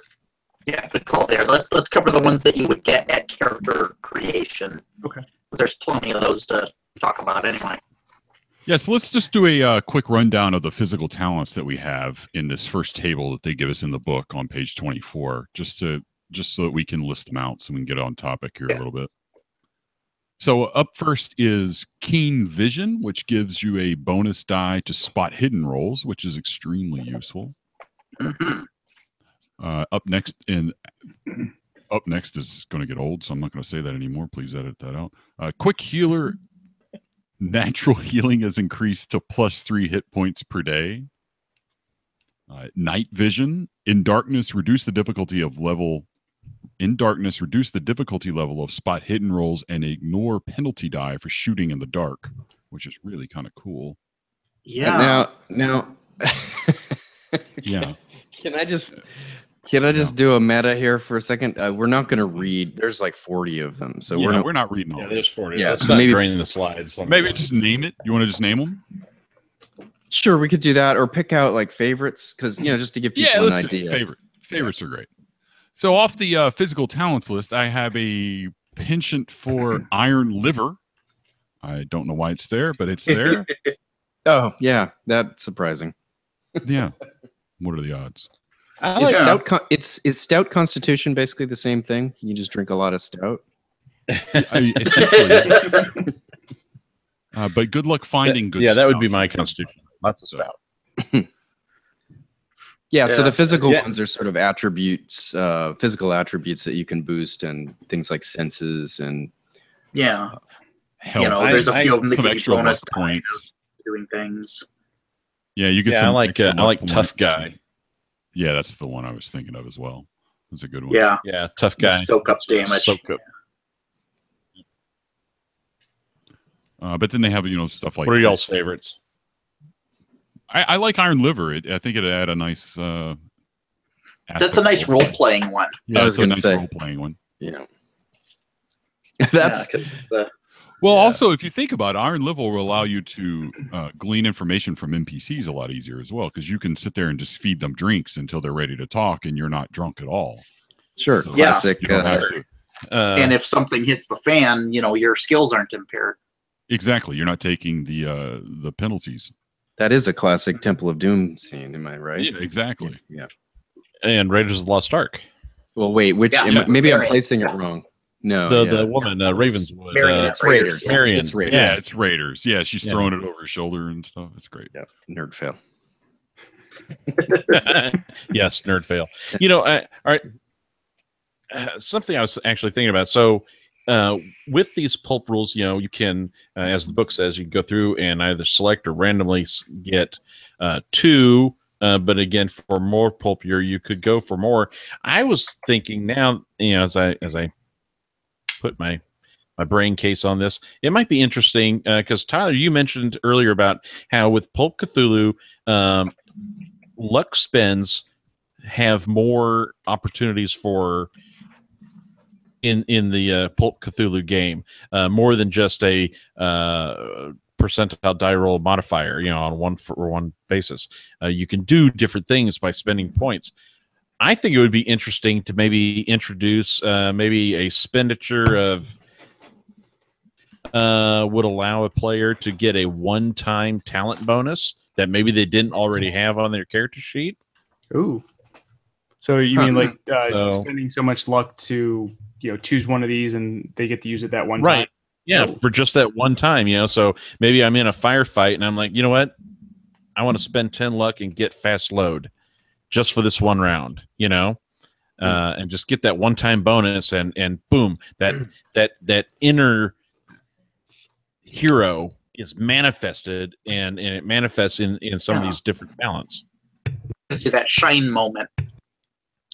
Right. That might be a fun way to use these talents. Is sure during character creation you get 2 or 3 or 4, depending upon the level of pulp that you're going to play in your campaign. But then the catalog of talents become available at a cost. I'm going to spend luck and I'm going to grab one of these talents and use it for my benefit in a situation that I find myself in. Most people, maybe they roll for their randomize and roll for their talents at character creation, and one of the talents you get is quick study. And maybe in this particular campaign, quick study is not something, or having that the opportunities to leverage that talent doesn't come up very often. It might feel kind of like a wasted slot, but maybe if I've got the ability to spend some luck and call upon something that I can use at a one-time hit, again, you might want to, set psychic powers aside, because that's a whole other level. I mean, it does mention, although they do have some great powers in there. It does mention also, though, in the book that you can gain additional talents through gameplay. The keeper can reward players with some extra stuff during the hero development phase. That's a great idea too. Yeah. So that you can actually have more than what you choose at startup. If somehow you manage to gain a talent somehow, I'm not entirely sure how you would, but yeah. Did you do that, Tyler, in your game? No, I don't remember anybody gaining a talent throughout. I think one or two of the characters may have said, well, I'm not sure how I want to play this character yet. And so I let them kind of hold off and then choose it as they went through, once they kind of got a better feel for their character, with tempering it with, you can't choose psychic powers or something like that.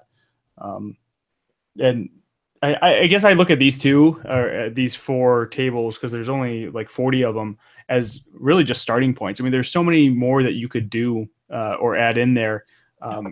Even going back to, I don't know if you guys have read the latest Cthulhu by Gaslight book, the character traits in there that they have for 1890s characters. Right. A lot of these could, I think, be used as well. yeah, exactly. That's right. I forgot about that. We did, I think on the show, we did go over those different talents. So I think they're called traits, aren't they? Yeah, They're traits in Gaslight. And we talked about those. I loved them. I remember really liking that aspect of.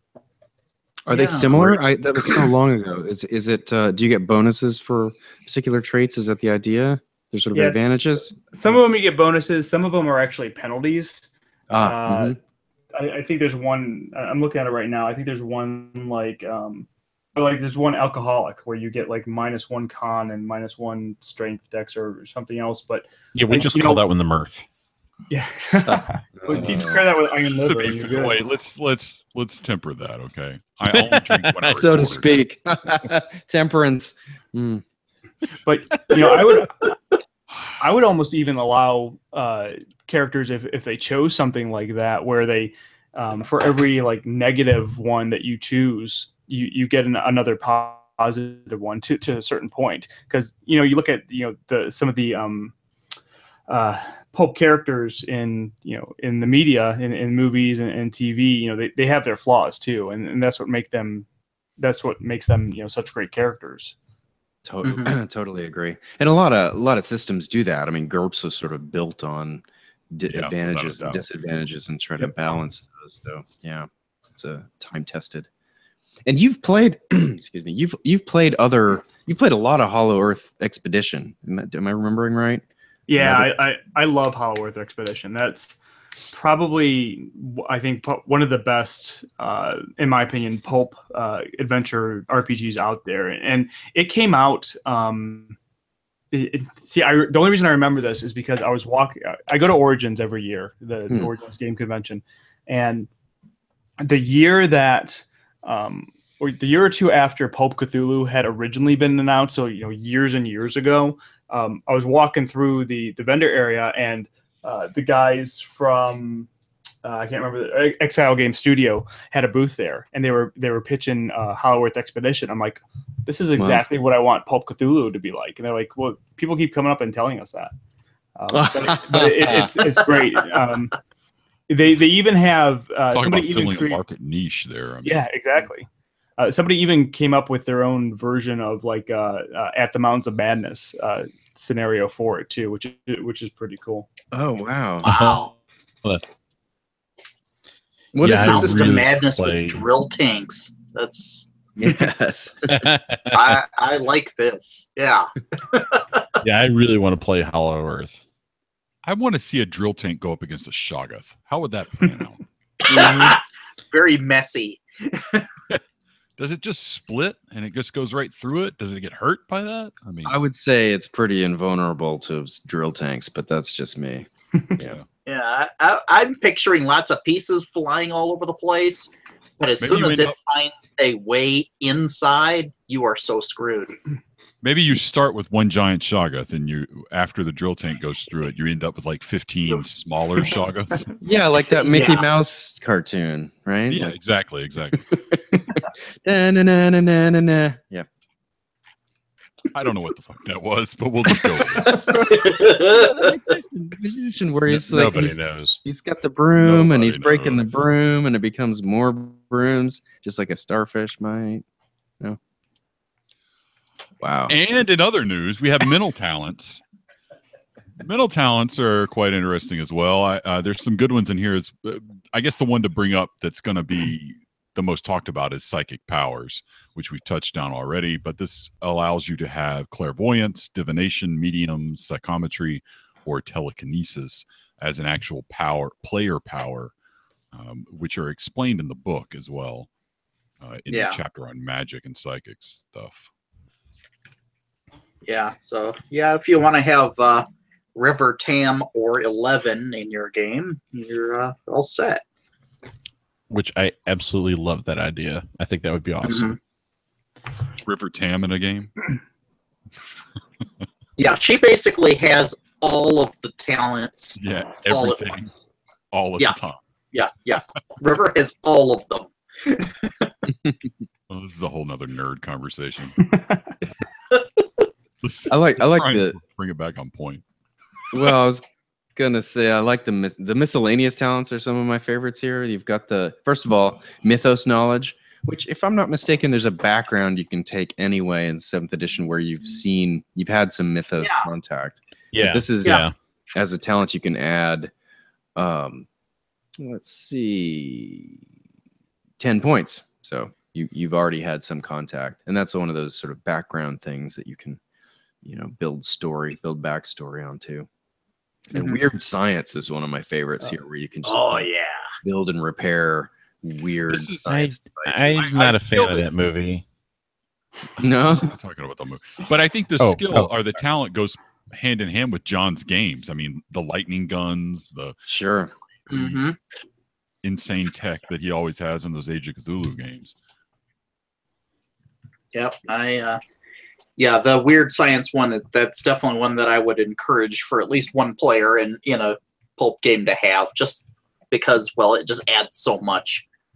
I want players to be able to make big goofy robots and Tyler, in death your rays. campaign, did any of your players did they play a weird scientist? They didn't play a weird scientist. They had a weird scientist that kind of came along with them.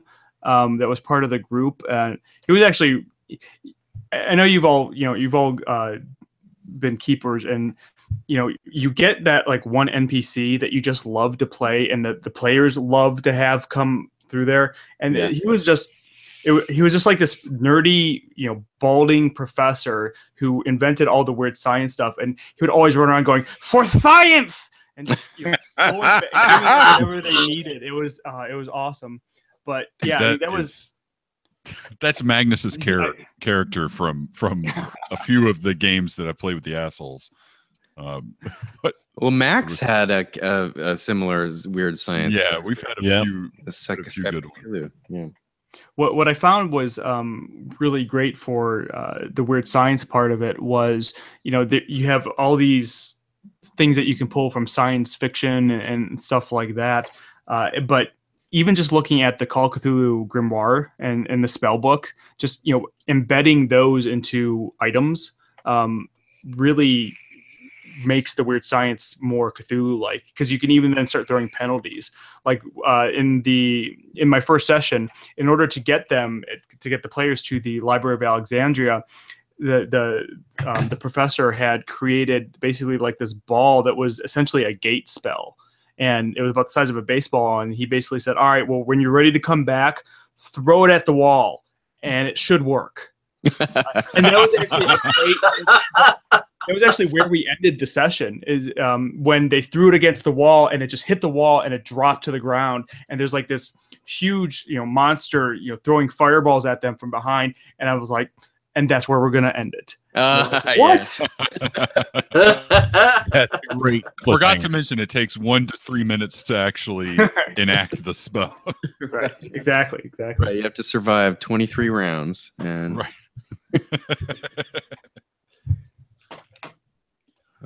and what about combat talents are quite nice as well. Well, we went from mental to straight to miscellaneous, so I thought we should bring up combat. Yeah. So combat, I particularly like BDI, where you don't have to suffer the penalty die when aiming at a small target. But you can also fire into melee without a penalty die, so you don't have to worry about shooting your comrades, which is always a problem. I could see rapid attack being quite popular. Yeah. Alert's another good one where you're never surprised in combat, so you never have to worry about taking the penalty there.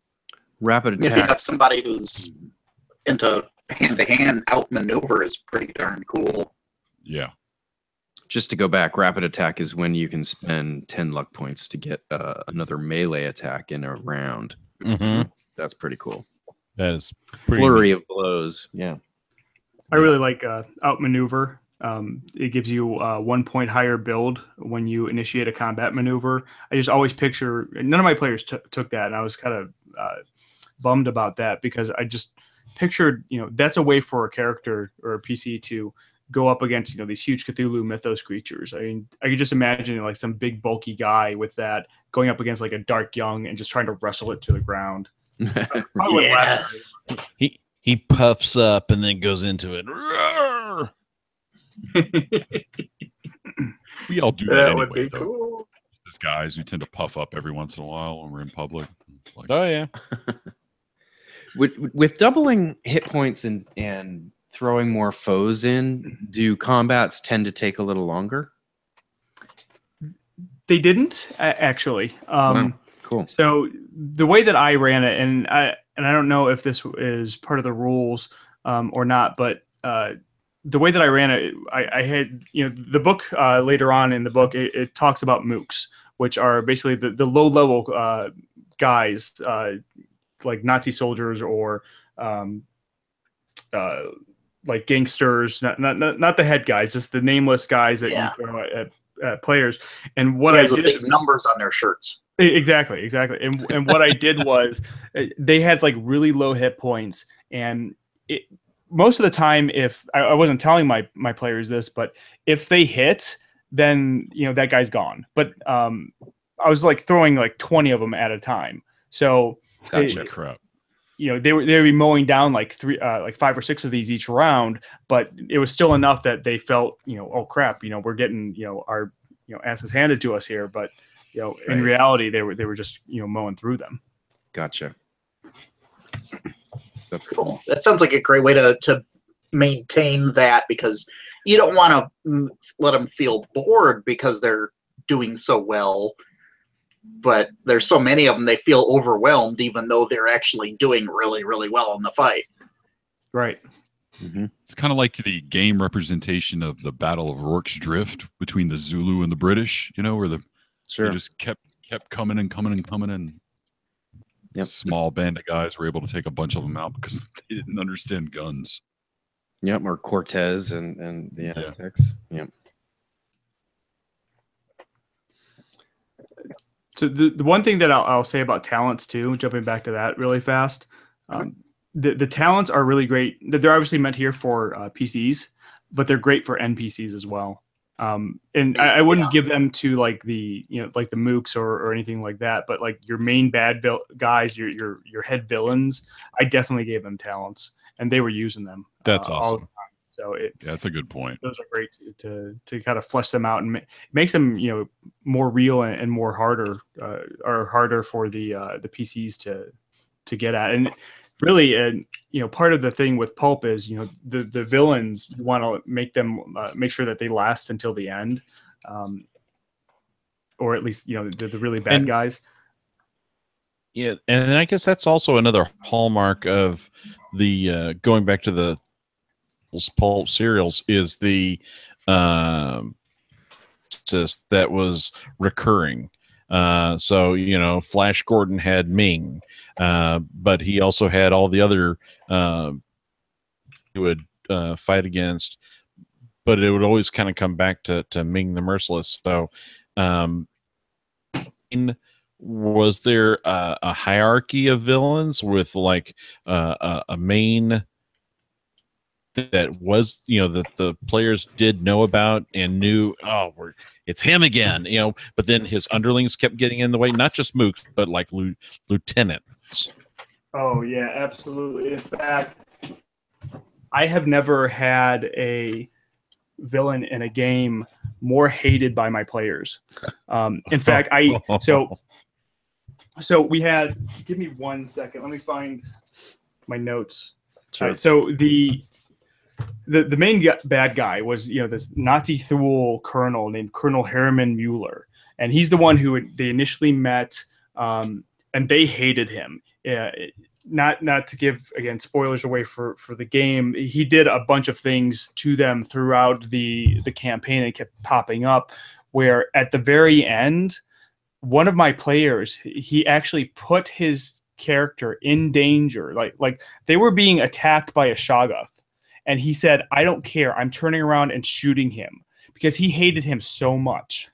And it was unbelievable to me that they would do that. That's dedication right there. Yeah. Awesome. I mean, and then he had, like this one underling who was basically a sorcerer, who had popped up in a number of places. And there's a really cool backstory that happens with them, and that they met him in the Dreamlands, and they did some stuff to him. And then when they met him again, he was totally insane. And just being able to take that and have that reoccurrence go on, and the PCs and have the players want that and enjoy that, was just totally unreal to me, because I'm used to running one shots a lot of the times. I don't run a lot of campaigns, and so it was just awesome to have this. It was a great experience for me, and I think the Pulp Cthulhu system and the tips that they give in the book around that really allow you to do that.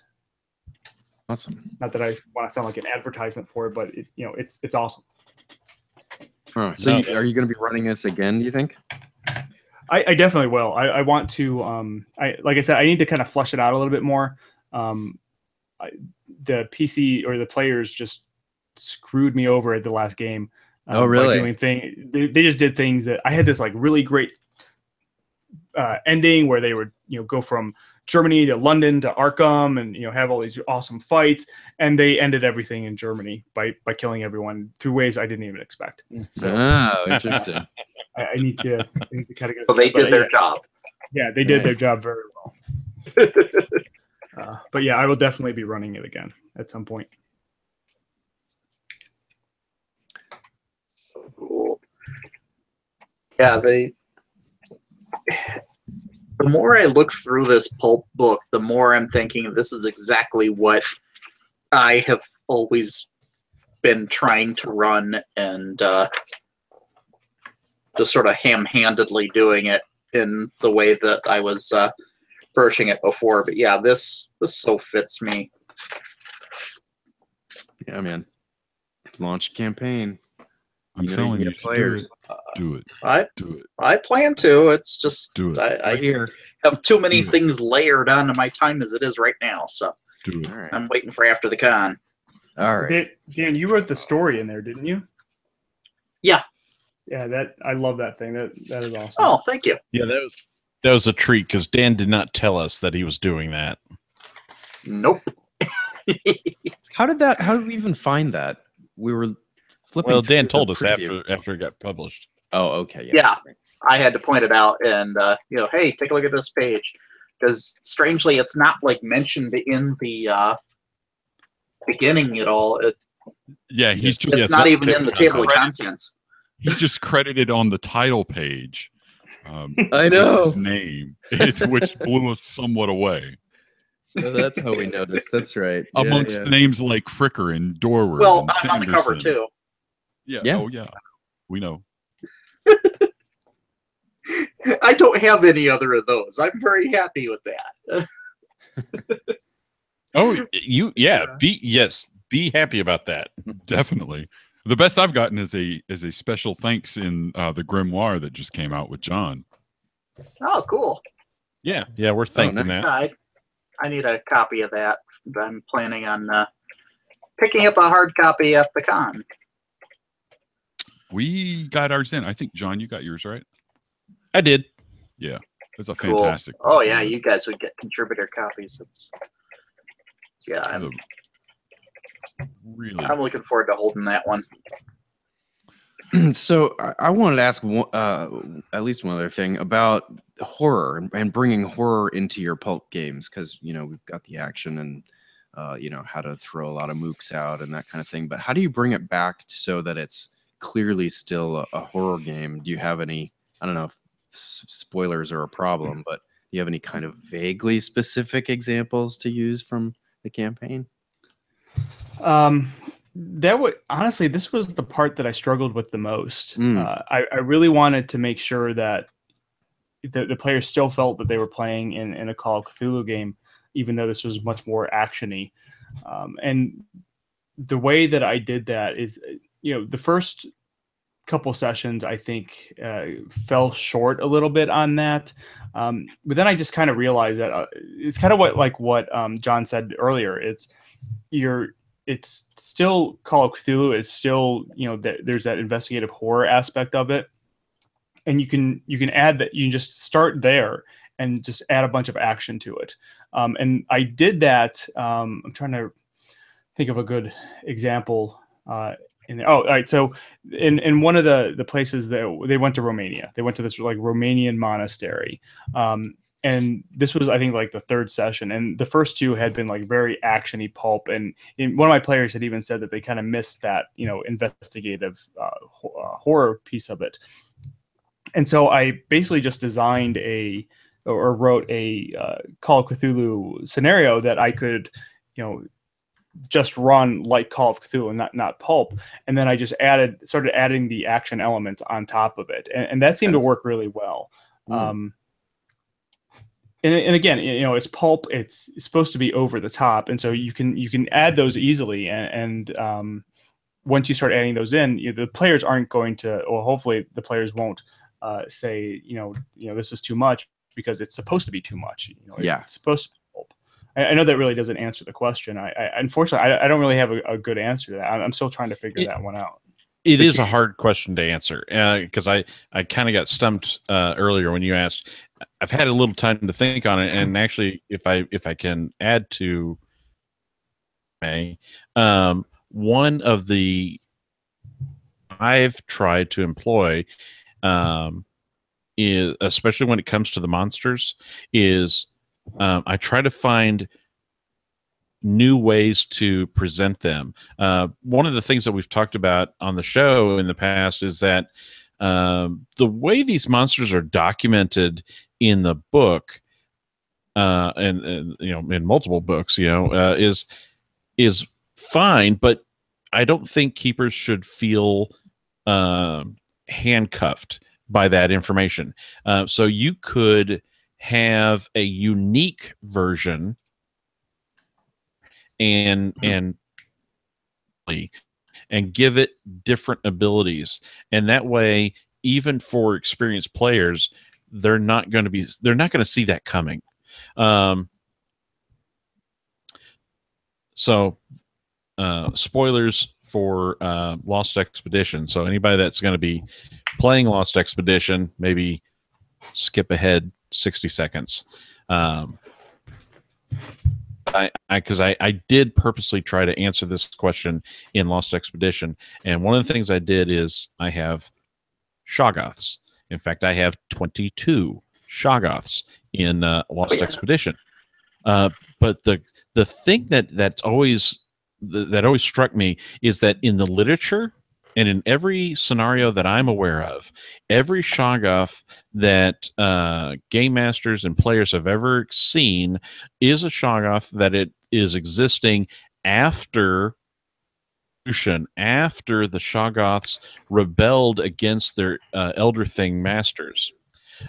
So I wondered, what would a Shoggoth look like if it was still completely enslaved by Elder Things? And one of those things that I tried to illustrate is how do you store your Shoggoths when you don't need them? And I have 22 of these oily black columns.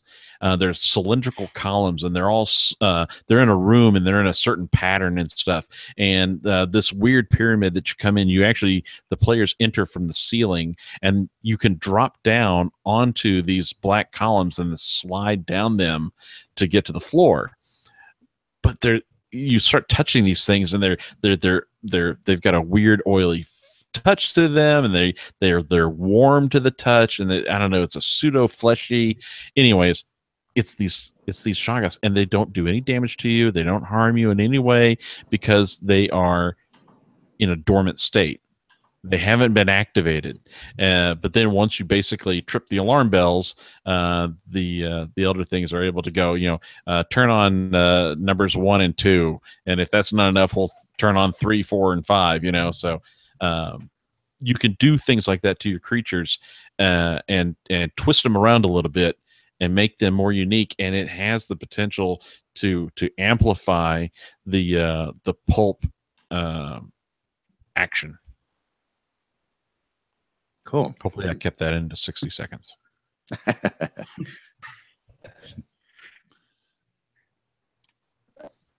When I ran it, I had fun describing that. That's cool. Wow. Is there anything else we need to talk about on talent specifically? I think it's a great addition. I think it absolutely enhances the pulp feel, and I kind of like the idea of being able to maybe allow players to in-game grab a talent that they need at a cost of 10 luck or something like that. Yeah. Well, that's part of the hero development phase that they have in the book. So, I mean, there's a whole segment devoted to that I guess but not as a temporary.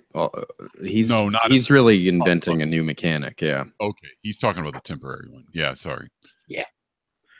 And, it's very cool. And I love the whole idea of you're taking the talents, you're combining it with the archetypes, and then you drop the profession on top of it.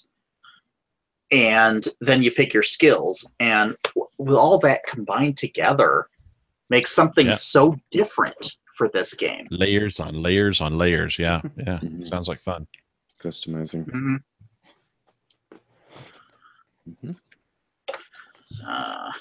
Yeah. Tyler, before we close out, is there anything that you want to advertise, talk about, pimp?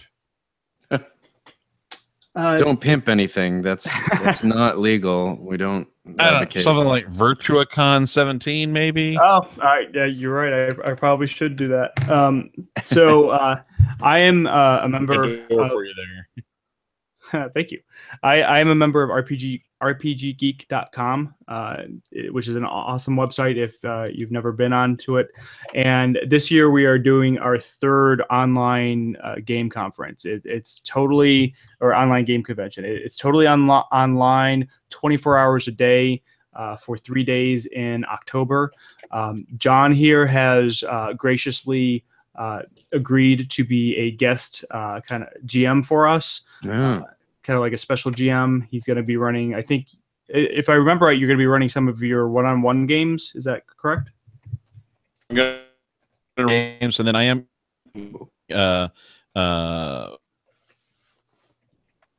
time block. Just say, listen, Tyler, all you have to say is, okay, cool, and just move on. Awesome, thanks. We couldn't hear you, John. That'll clean up in post. That got weird. But we haven't opened it up for game submissions yet. We're still kind of pulling things together. Still not in the initial phases, but we're kind of about halfway there. But we've already started to get a lot of companies that are going to be providing prizes, and both Chaosium and Pelgrane Press are going to be providing prizes. Nice at the con. Excellent. So definitely keep an eye out on at RPG Geek for VirtuaCon 17. And I will say, if you do want to get into one of John's games, the way that we're doing it is there'll be kind of a lottery because they're one-on-one games. We don't want it just to be the first person who happens to sign up, get in. We're going to do a lottery. In order to do that, you do have to be an RPG Geek member, which is free. You just have to sign up for the site. But we're going to do something special around John's games. Oh, very cool. Yeah, that's a good way of doing that. Okay. And then we'll do the in-show bumper. Yay. We want to hear from our listeners. We have a lot of different ways you folks can reach out to us. For the complete list, check out our show notes. That's where you'll find our email address, which is now mup.feedback@gmail.com, as well as the phone number, the SpeakPipe link, and our forums. Your questions, feedback, and topic ideas, or join a discussion. Record a liner, tell us who you are, and give us a hearty "Go Pods" for our home team, the Fighting Cephalopods. Find all the links you need to keep in touch at Nope. Really? Nope. Where? Find all the links. Find all the links you need to keep in touch at mu-podcast.com/128. Thanks for joining us for another episode. Class is dismissed. Did we put a button on and just thank Tyler? Did we do that part? We didn't. Let's do that. Yeah, we should. Yeah. We can. Thank you so much for joining us for this one, Tyler. This has been a lot of fun, and you're whatever goddamn name you're using. Whoever you are. Whoever you are. Billy Thank you so much for joining us on this, Tyler. And your experience actually has been really helpful. It helped kind of clarify what we're dealing with this new book. Oh yeah, absolutely, and thank you for having me on. I'm not gonna lie when I say this was kind of almost like a dream come true for me. You guys, I've been listening to you since episode 1, and so it was just awesome to be on. Wow. Oh, anytime, man. Yeah. Send us a TV. That way we can get you on more often. All right. Send his CV? Did you tell him to send a resume? I did. You do a freaking interview? What are you doing? Leave me alone, man. I'm 5 Newcastles in. Okay. Tell us why you'd be right I for can this say whatever the co-hosting fuck job. I want at this point. What are your qualifications? What are some of your weaknesses? Fire manhole covers around. If you're a bird, what kind of bird would you be? Toucan Sam. So I like Fruit Loops. What in the actual hell? And now you see how we get our outtakes.